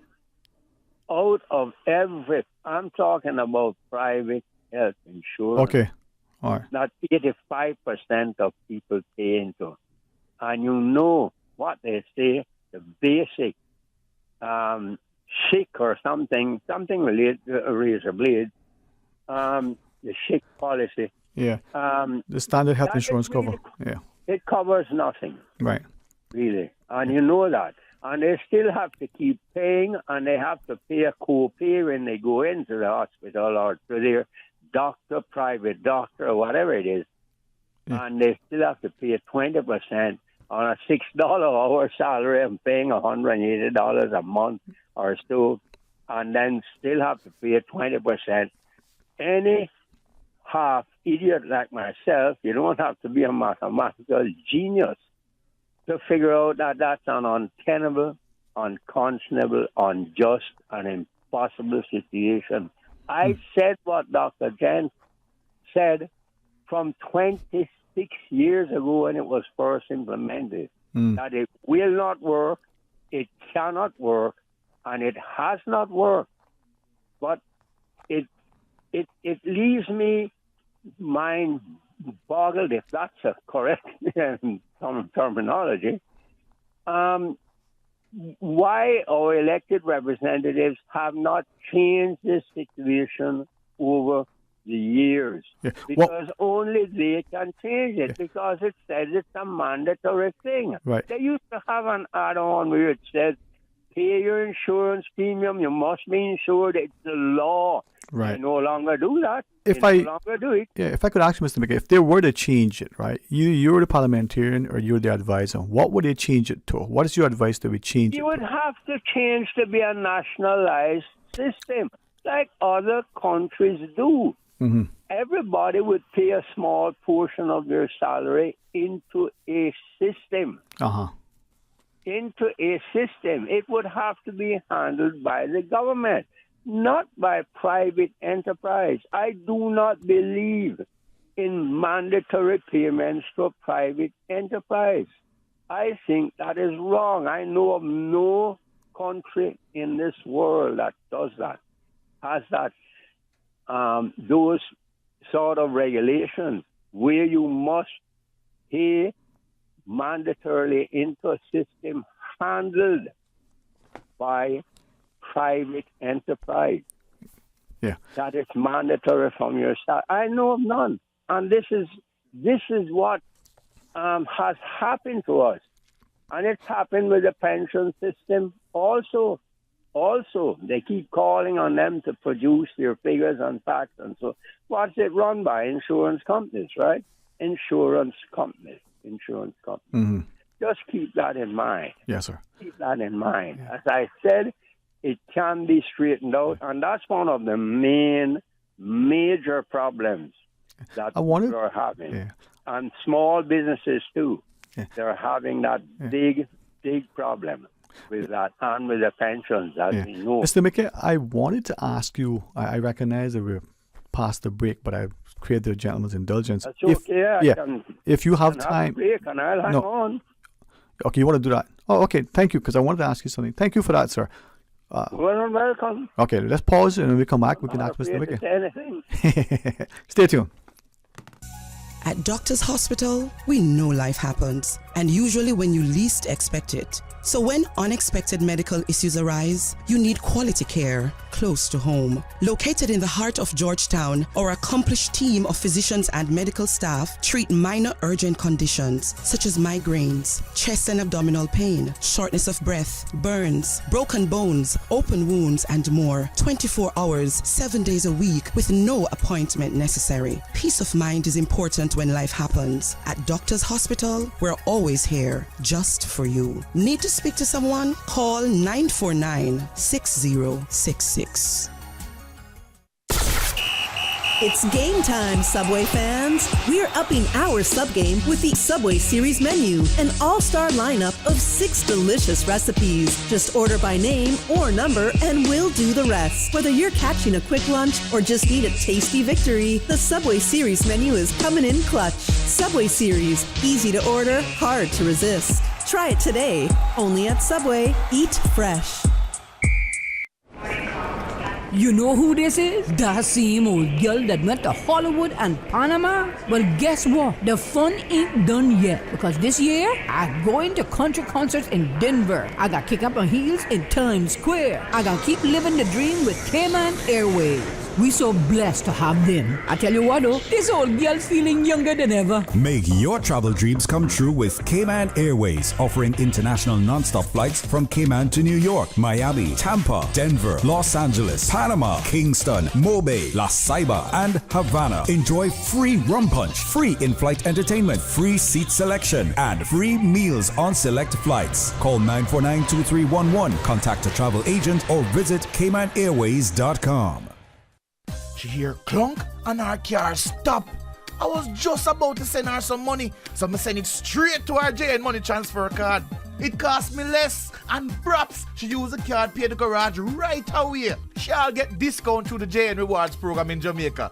This card make things easy. You can even get funds at any multi-link ATM. JN Money Transfer Card. Fast, affordable, convenient. Tell your loved ones in Jamaica about it. Sign up is free. This is Cody Scott, and I work in the water and wastewater sector. I am concerned about the vulnerability of our island's freshwater resources to climate change. Less rainfall and sea level rise affect the amount and quality of our natural freshwater. Households and the agricultural sector depend on these resources, as do our wetlands and forests. Protecting our freshwater resources is a critical priority. To learn more about the climate risk to our islands, visit www.gov.ky/climate change policy. Radio Cayman's Talk Today.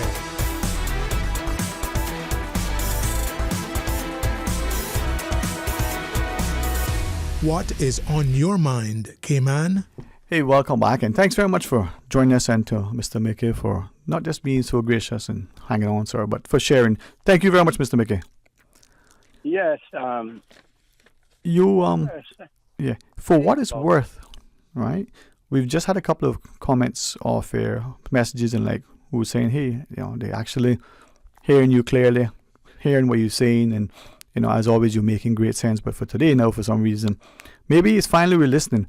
I want to, in saying that, ask two things. One about the taxes, but the first one, your earlier comment about immigration and Caymanian and the thing. You are correct when you say that I have very publicly said that under a law, a person who has now become Caymanian, the immigration law as it's defined, we're all one and the same, right? By law. But I draw an inference from what you shared, and I just wanted to ask you if you would expand on that a little bit. Is there a difference in Caymanianness, whether it's by law or generation? Yes, there is. And when we hear people speaking in that fashion about, none of Caymanian left anymore, and I'm making, they say, we're all going and disappearing. And we know what life used to be like. Right. 50, 55 years ago when we were a majority. And the majority I'm talking about was generational Caymanians who could say their father, their grandfather, and their grandmother, and great-grandmother, grandfathers. Yeah. Mine, and we're all Caymanians. It is a difference. It's like with the U.S., we often like to believe and mash up the U.S. and talk about that, but it's still our greatest friend and our greatest help, and that's where 90% of our money comes from anyhow. They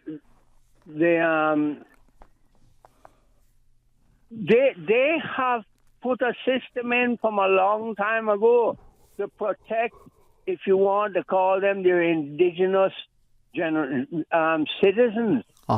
The Red Indians. And we know that everybody who has ever lived in the United States or ever read about it or know about it, but they never liked these things publicly. They're given special privileges that no other citizens in the U.S. have. I'm telling you the truth. You don't have to believe me. They're given special tax benefits, number one. They're given special areas to live on. We think the reservations are little pieces of property. Bunkum. There are thousands and thousands of acres of land. Real good land. Many places. And another thing that they have, another privilege, they have lakes that they fish for salmon and all that. And this is from way over 90 years ago. That only they can fish on. They have things that only they can do. No other citizen allow that. They sell cigarettes at a special price and no sales tax. And it's a very serious thing if you're caught selling those packs of cigarettes, because that's what people used to do. I ain't asking you nothing. I'm telling you, people buying cartons going back and selling them without the sales tax. And it's a federal crime. It's not just an ordinary crime. It's federal. And the FBI will come at you selling cigarettes without the tax because you can make a good little profit. You understand? There are things in other countries that manufacture. Jamaica, for instance, is one. Their excise tax, what they manufacture, there's a tax on it that brings tremendous money into their government coffers, like the liquor business and so forth, and the bauxite mining and all that. And it brings money into the coffers, what they call excise taxes. That's the local taxes manufactured from before it leaves their warehouse and so forth. And it brings a lot of money into the coffers. Well, that's the same thing there. They're not subject to those excise taxes on many things. So it gives them benefits to give them a special type of privileged life. We could do the same thing here for the small amount of people. They could do it. We can do it. It's just a matter of courage. Courage, the same thing that can easily transform the traffic problems we have overnight with so many cars in the island. When we allow everybody to have free rein to import a car, including work permit holders, which have always been against. Nothing wrong with a work permit holder from owning and driving a car. You have to country that does not have a proper public transport system. I don't know why we don't have it. It's so simple to put into place. but we don't have it. Anything that's very simple, we never seem to be able to remedy it easily and put it into a proper functioning organization. Yeah. I don't know why we do this and create problems for those things. Yeah. We can do that. We can do it. And we must. There are many things we can do to assist the generational Caymanians. There are many, many things. Like I said, certain tax laws. We can do certain things. We can do many things. We can put land and say that this land is for generational Caymanians. They want to occupy it. It's theirs. Build something on it. Only they can live there. They can easily prove who is a generational Caymanian and so forth. So we can do that. I can go into that in more detail. It would take a lot of time. Well, maybe a lot of time. Yeah. There's one thing I wanted to say about the thing with my father and the boats and so forth. There's a lot, I mean a real lot of history, and it's very important, maritime history, with my father particular, and there are other Caymanian captains here. Mm-hmm. My father in particular, I knew about. And that is very, very relevant and very important to the history of turtling, boat building, and seamanship. Mm-hmm. My father used to test the pilots for Jamaica for those who are bringing vessels into the harbor and all that. He'd give them their test, and the harbor master would ask my father to take them out, and if he said they were competent, he took them out 20, 30 miles out to open sea, through the channels and everything. And that they could get their pilot's license. I'm not asking anyone this, I'm telling you. And I knew some of them, they've been there very late 80s now, and some would be in their early 90s, and many might be dead, I imagine now. This is a long, long time ago. I'm talking about over 60 years ago. Mm-hmm. So forth. And I can remember it vividly. A lot of it. Yeah. Well, Mr. Hurlston, the invitation is always, and I hope you're able to join us as you did. My father knew the fair weather, the boat they're trying to bring back here. A lot about her. I tell you right this, and I have no hesitation or no reservations or saying this. My father did not have a good opinion of Sir Anthony Jenkins. Yep. Well, there are many who, that's a conversation that we should have. Mr. Hurlston, always respect you. I always appreciate it.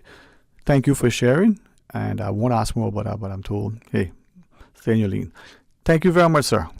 And hopefully you'll join us as you did previously, physically in person.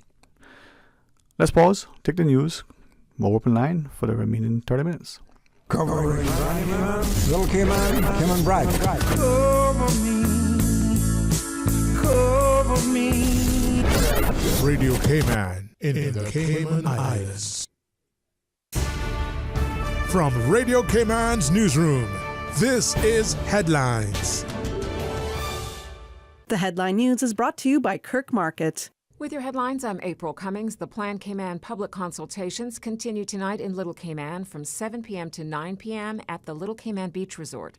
The consultation focuses on the planning statement with submission deadline at the end of the month for feedback.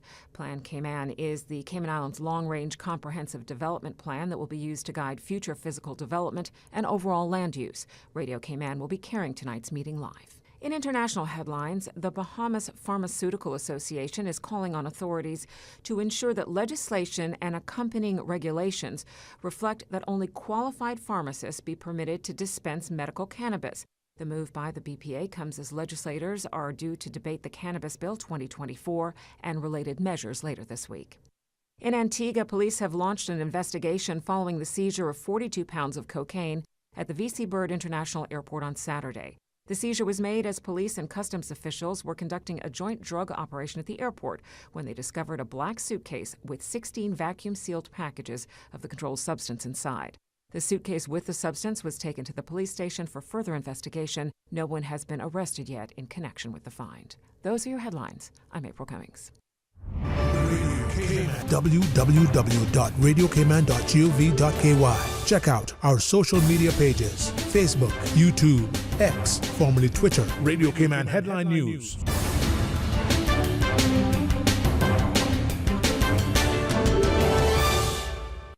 Cayman Islands, your input can shape our future. Plan Cayman needs your input on the updated planning statement to create a sustainable community for everyone. Help shape Cayman's future by participating in public consultations with the Central Planning Authority and the Ministries for Planning and Sustainability. Together, we can build a thriving Cayman. For details and to find the meeting closest to you, visit plancayman.ky. Your voice matters. Let's plan Cayman together. When it comes to weekly meal prep, I trust Kirk Market to provide the best value for quality proteins. The butchers at Kirk Market are super helpful. They always slice my steaks perfectly. Kirk Market has everything I need for healthy and flavorful protein-packed meals. From lean cuts of CAB choice beef, tender CAB prime beef, the juiciest pork, and all-natural hormone-free poultry, to their seafood section with everything from fresh local snapper to omega-3 rich salmon. I choose Kirk Market for the highest quality proteins to support my healthy lifestyle. Kirk Market. Eat well, live well, and discover a world of choice. Refer a friend and get $50 to spend when your friend or family member opens a personal account with Cayman National. From July 9th to September 30th, 2024, C&B customers can earn $50 for each referral who opens an individual or joint personal account. Earn up to $500 with a maximum of 10 referrals. Visit CaymanNational.com for more details on this promotion and follow us on social media for updates. Terms and conditions apply. July is Laundry Month at Brand Source Home Gallery. Get ready to save big with 15% off on all washers and dryers, both domestic and commercial, and 30% off on selected laundry items. Is your washer or dryer on its last spin? Now's the time to upgrade. From GE, LG, Samsung, Beko, Electrolux to Frigidaire, save up to 30% on laundry appliances during the month of July. Visit Brand Source Home Gallery on Dorsey Drive in Industrial Park or call 623-5000. Check out BrandSourceCayman.com for more deals. Voted Best Appliance Store of 2023.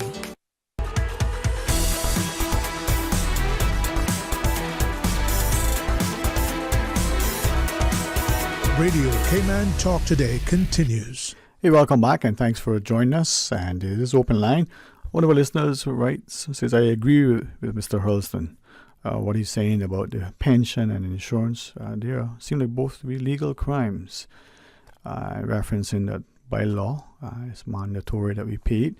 Mr. Hurlston very specifically said, maybe this needs to be some sort of, a national approach. We know that the former Premier, Sir Alden, had shared that, perhaps the legislation isn't fit for purpose when he was referring to one specifically. And looking at it, maybe it's a time that we rethink the approach to ensure, as Mr. Hurlston has been so consistent in saying, that people have access to it, that their insurance cover is adequate, sufficient, that it is affordable, that allows them to access the health care that they need when they need it. And as you referenced the SHIC, the standard health insurance cover, that perhaps it's not doing sufficiently. Now, there have been amendments and certainly improvements in terms of the coverage that are offered, but is it sufficient? Is it that through a larger pool, a national plan, would there be a greater economies of scale, allowing more people to get better coverage at lower premiums? Now, maybe it's a debate that hasn't been sufficiently, and publicly had, but who knows? Maybe that will change. 949-8037, 949-6990. You can WhatsApp call 925-3261. You can also try the toll-free line 1-800-534-TALK. That's 1-800-534-8255. My understanding now is that Radio Cayman finally sourced the equipment. Our engineer over the weekend got it all installed and now it's up and running, so it's great. That's important, team coming together, and sometimes it's all about the timeliness. Sometimes things are delayed longer than we would like, sometimes for different reasons, but patience, they say, is a virtue. Well, as our phone lines light up, we'll take the calls. We invite you to share with us as you wish. Hey, welcome. Thanks for calling. Yes, hello? Hello, Radio Cayman. Radio Cayman, you're live on the radio. How are you? Hey, what's up, buddy? How you doing, man? I wasn't expecting. I thought normally Susan answered, and then you put me on to you. But Yeah, I'm going direct to you today. How you doing, sir? I am very thankful, man. I mean, that's probably what's going to happen from now on, but I'm glad to hear from you. All right, cool. Listen, I have since you mentioned on the pension, I got a little thing, a little question for you, and I think what I suggest that you should do is have the people that in all the power to say your pension board or whatever, to have them on, see if you could have them to come in for a discussion, because from what I've been told by a lot of people, and I've gotten this experience. Now, number one, the government has made the pension absolutely, you have access to pension due to the fact that if you have a medical or, your medical bill gets up and you end up paying your copay so much times that you end up getting arrears on other things. So your access to do that to cover up your medical and to catch up with whatever you have, correct? There were some amendments in the House on the Legislative Assembly. Right. So that is actually what it is. And what my problem is, or what other people have talked to, is that pension money that you work for, regardless of what time of the day that you ask, that is your money. And then you have to, when you go to your pension provider, they ask you to basically give your arm, leg, and toes to show what you need the money for, which is within rights, and you give that to them. Now, my problem is that they're the one that decide what they're going to give you out of your own money. They're the one that's going to tell you, okay, well, if you're asking for 25 or 30K to catch up on whatever debts that you're on, so you don't end up being on the other news media because you're in arrears. You want that, and that's what you need. You have justifiable reasons and justifiable proof that that's what your arrears on, right? That is your money. That is what you work for. And they have an issue. When they approve of it, they don't come to you and say, well, this is what you approve of. How would you like this to be allocated? These two are mandatory to be allocated to either pay off either CUC or whatever the case may be. And then how would you like this allocated? They give you this and they say, that's it. That's all you get. Tough luck. Okay? Which is your own money. They want to give you that right or take that right away from you, which is your own funds, but yet they could invest your money, lose your money overseas on stocks and bonds without giving you the rights until asking you, how would you like to invest your funds? And when at the end of the quarter, when your statement comes in, they say, well, okay, this is what your quarterly gain or loss was, and they don't give you a NASDAQ stocks or whatever that they invest in your money on, or to give you a market value to say, well, okay, we would like to invest your money on this, right? How would you feel about it? That where you could get you could go in yourself and say, well, let me research this company before you invest my money into a lost cause. You know what I mean? Yeah. So that's where I have, or some other people are having an issue where if they need to get access to their money, they have to go through hoops. But if you want to purchase a piece of land with that pension money, that's not a problem. Yeah. As I listen, I mean, and just to the other call online, we'll get to that in a second. I think the intent behind the recent amendments, similar to what the last administration did, maybe meaningful.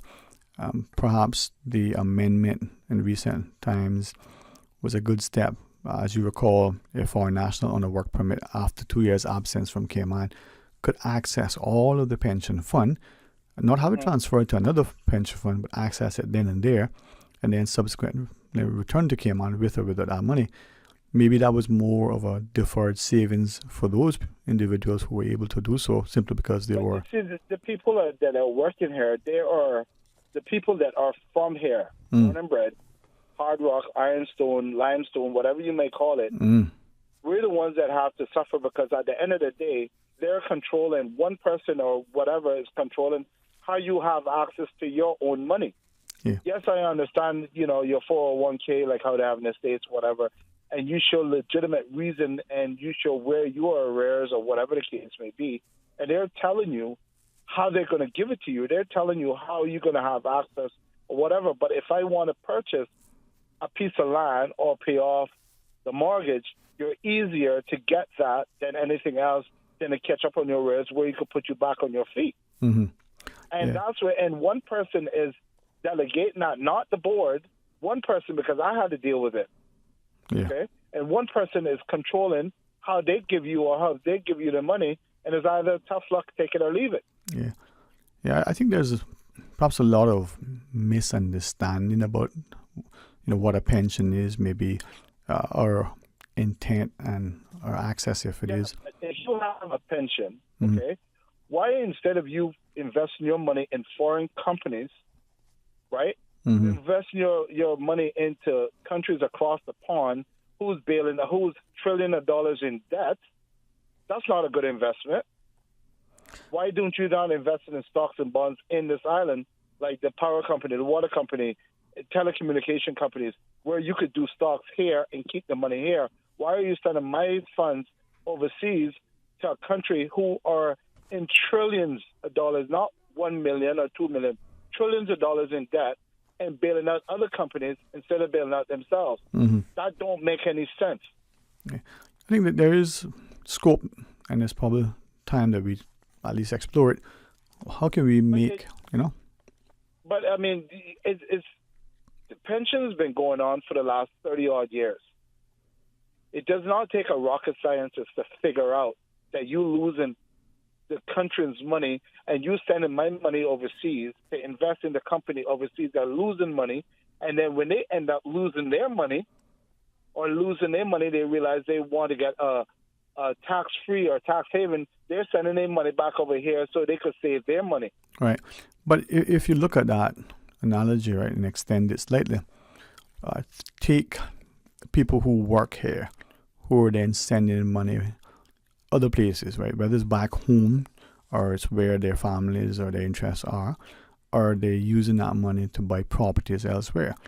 The income that they are making, from their either investment or employment in Cayman is also supporting their other economic and financial interests elsewhere. Yeah, but the thing is, what are your interests in? The people that work here that send their money home, or the people that stuck here and have nowhere else to go? They only have one passport. Right, but that's all. The people that work here, yes, they are working here, and they're still paying indirect taxation by bringing stuff in, paying for the food, paying for fosters, paying for perks and whatever. Right. But the people that are stuck here, that have nowhere else to go, because just like the storm came, when the storm came, everybody, it's gone. Yeah, but to your point though, if what you're sharing is happening with pension money being collected here and then invested elsewhere, that's similar to employment and income earned here that is remitted, sent overseas elsewhere, right? Yes, there may be. But indirectly, when the people that are staying here Mm-hmm. and they're sending the little bit of money that they have home, they're paying rent, which is kept here. They're paying light, which is kept here. They're paying water, which is here. They're paying groceries, which is here. They have to pay buses, which is here. If they got a car, they got to pay insurance and everything else, licensing, which You are is here. correct. Yeah. So everything is still stuck here. Right. 5 or 6% that they're sending off overseas is minimum compared to that 5% of. Hold on one second. 5% of your salary and everybody else's salary. So if you look at the 50,000 people or the 100,000 people that is in Cayman, they're sending their 5% off overseas. Well, how did you arrive at that 5% being sent off Because, overseas? first of all, you have to contribute 5% of your salary, correct? For your pension. For your pension, yes. Okay. Uh-huh. Okay. And your employer does the 5%. They do not send off 10%. They only send off 5% of your equity pension. They don't send off the full 5%, the full 10%, because that would be a full loss. They keep 5% and only sends off 5%. Are you sure of that? Yep. So that 10%. I wouldn't say it if it wasn't true. Okay. They're not going to send off 10% because if they send off, if you contribute 5 and the employer contribute 5, right, which is 10%, and they send off that whole 10%, and they lose all of that. They have nothing to show So, you. to your knowledge, then, where is that other 5%? That's kept here? They're going to bank that because that's going to be something that they cannot lose. You're not going to pull a full investment, a full stock investment. You're not going to throw a full stock investment into one stock. All right. You're going to hold 5%. You're going to keep the other 5% and hold that 5% just in case for that loss. Yeah. I'll inquire because if you gain any equity off of that 5%, they store that back in and recycle that back again. right. Okay. Well, I hear you. It's a little bit. If anyone is out there to prove me wrong, then I'll be wrong. But that's a little bit no different from my one in their understanding. right mind Yeah. that they're gonna bankrupt All right. your whole entire money. All right. Not to belabor, but let me then ask, something I think is similar, and to the other caller, respectfully, the employee who is here and is, sending money off island to wherever. Again, I say, like the pension contributions that are sent overseas to invest in other economies, isn't the money from the people who work here that are sending money back to wherever country for whatever reason, whether it's buying a vacation home or buying a home. But Sterling, quick question, right? They're not going to be that smart to send all that money home because when you send money back home, either to Canada, the U.S., or anything else, they tax you on it. So they're not going to be that smart to even do that. Well, they probably right. When you send money back into the U.S., that 401k or IRS is going to tax you on that income that you're making. That's why they're so love here. Yeah. Because they tax you on that. And now, if you have a country outside, they're going to tax you on it. Yeah. So they're not going to be so quick to send home $100,000. And if you think about it, if you're a lawyer and you're making $25,000 a month, hypothetically, okay, and you're not going to be staying in an apartment where you're only paying $1,100. You're going to be paying in a nice, cushy apartment, which is $5,000 a month. You're going to be paying strata. If you're going to be owning it, you're going to be paying strata on it. So, like I said, the percentage of what they're sending home is minimum compared to what's staying on this island.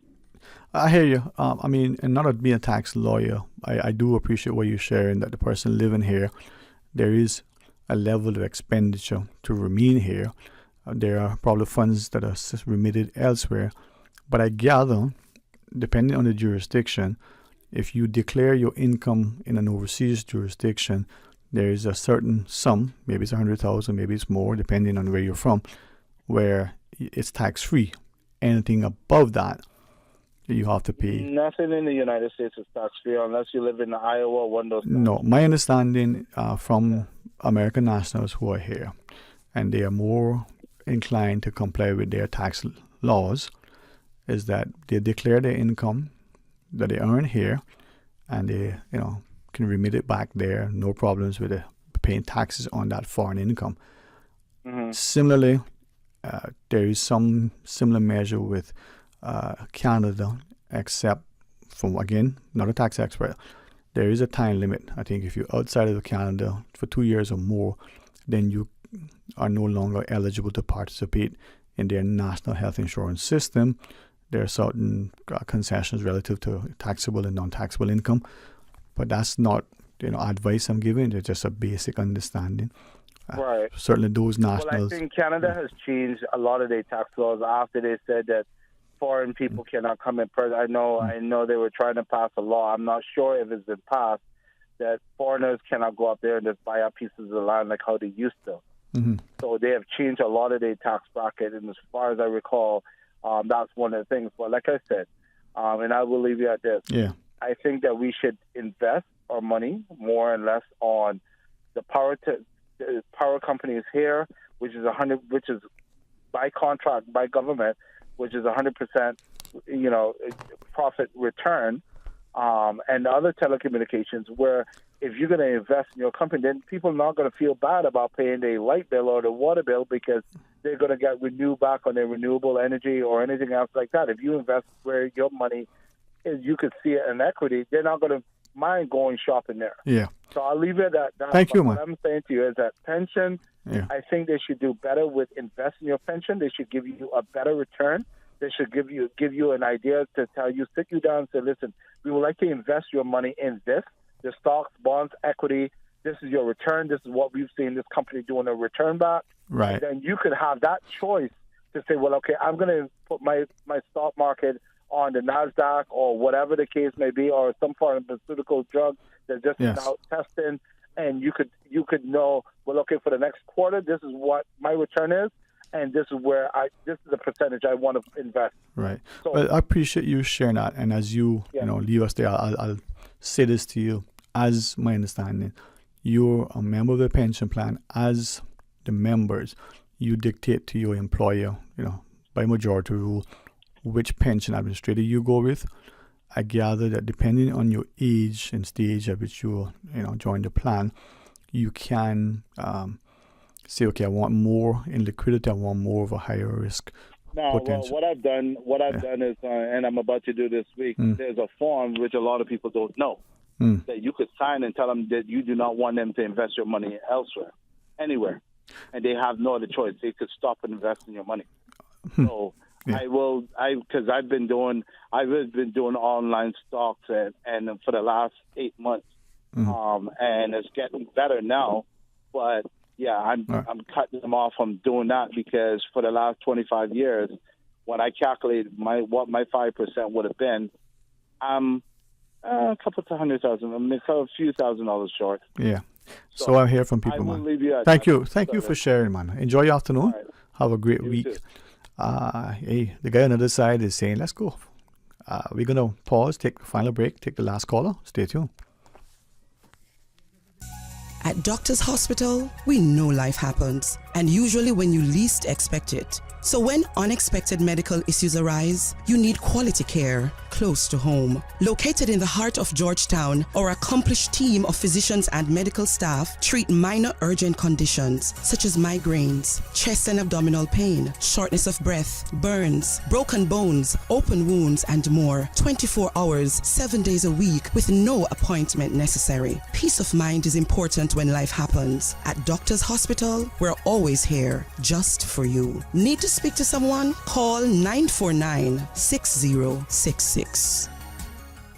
The best foundation you can wear is glowing, healthy skin. The offices of dermatologist Dr. Dwayne Porter specialize in enhancing your skin's well-being. Whether you're seeking advanced skincare, including any skin cancers, Botox, filler, cosmetic skin enhancements, or simply looking to reduce wrinkles, Dr. Porter offers a full-service dermatology and dermatological surgery practice. For more information, email drporterkman@gmail.com or call 946-9020.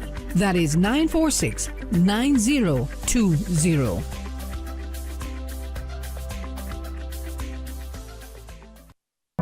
The Ministry of Education and the Passport and Corporate Services Office remind all students traveling to and from school overseas to ensure their passports are valid for both travel and entry into their destination country. Passports should be renewed at least 10 weeks before departure, and any necessary student visas must be obtained. For passport services, contact the Passport and Corporate Services Office at 649-7678. For Ministry of Education scholarship inquiries, contact scholarships@gov.ky. This message is brought to you by the Ministry of Education and the Passport and Corporate Services Office.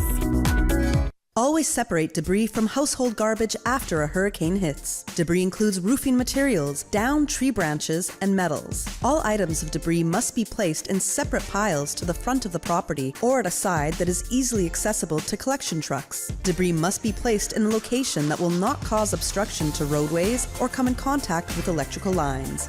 For more post-hurricane food safety tips, visit DAH website at www.gov.ky/DAH. Radio Cayman's Talk Today.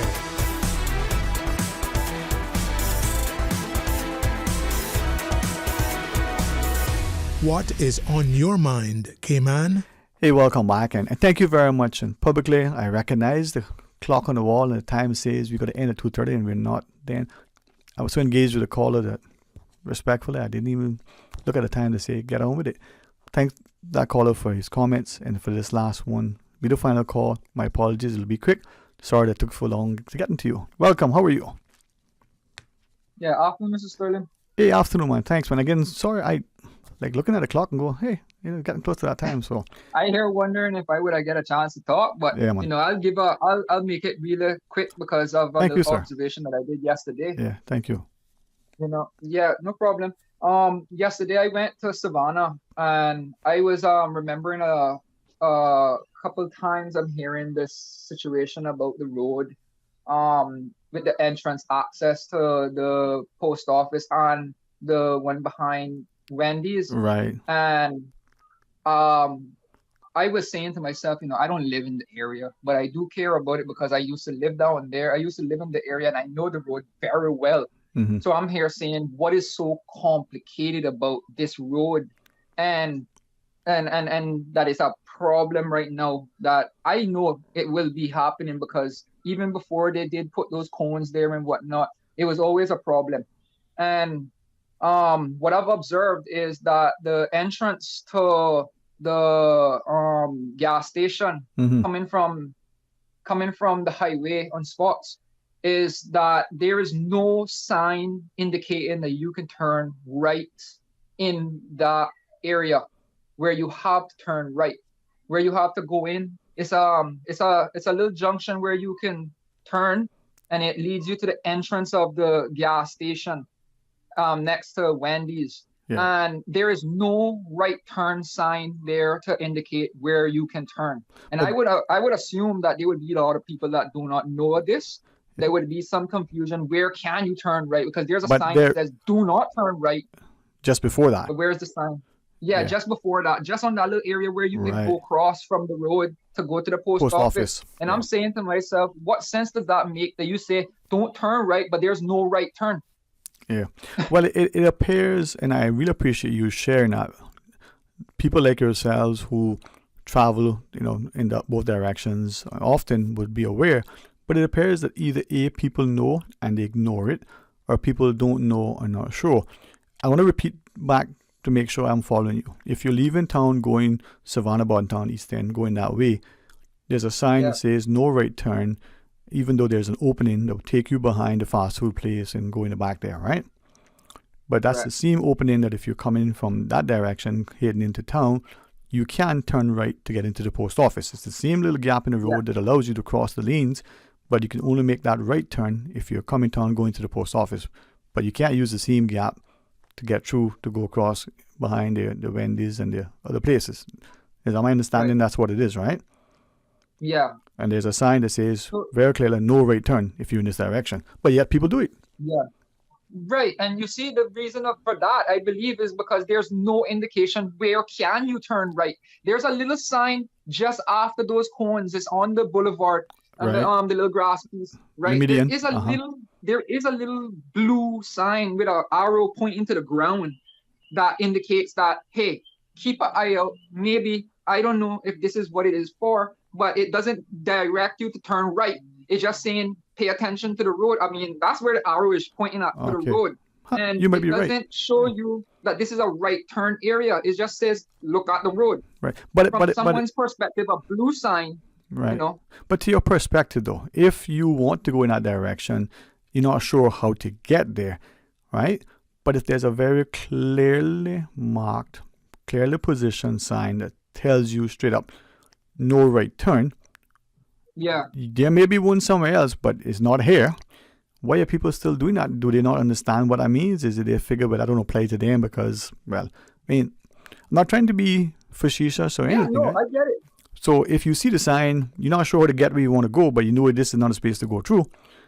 That speaks a little bit more to the whole process, huh? Yeah, I do believe.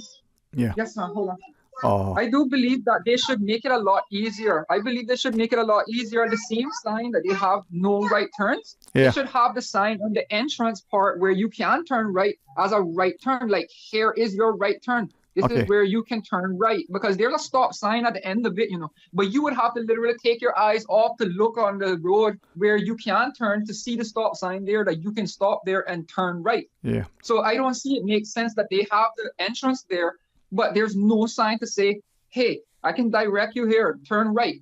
They have the sign that says do not turn right, but there's no sign that says turn right.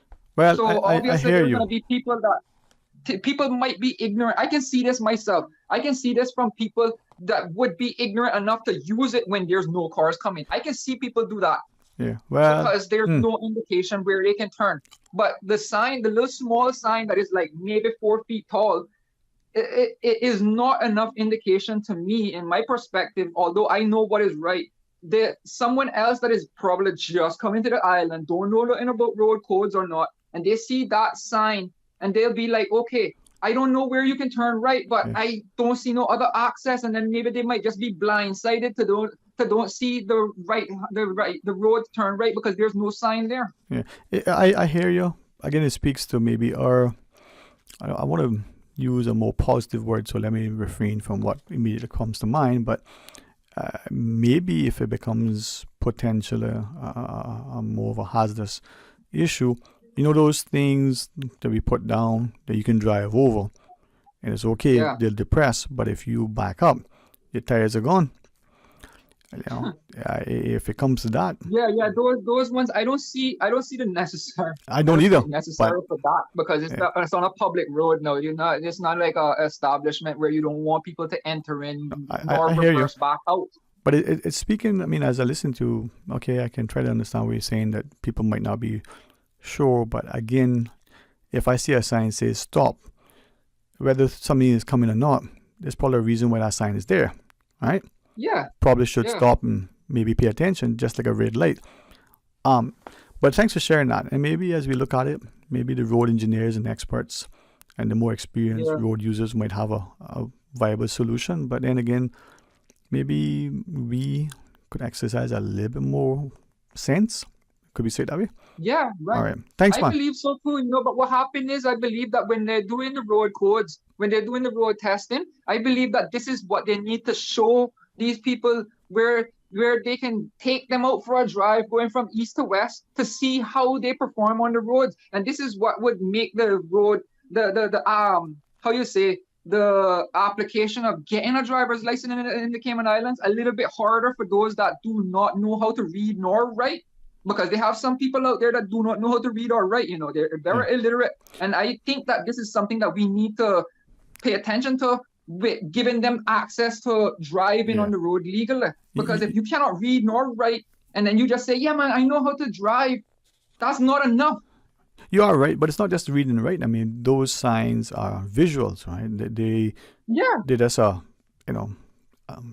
I just putting myself in a position where I am not in. So I'm not in this position, but I'm just saying, suppose there are people out there that literally do not know right from left, because I assume that there's people out there that don't know right from left, because I can tell you that they have people that literally don't have manners, and just manners alone is supposed to be something that you adapt naturally, just like learning your left hand from your right hand. They have some people that still put on their shoes left or right, and they have to realize that they did it wrong. Yeah, man.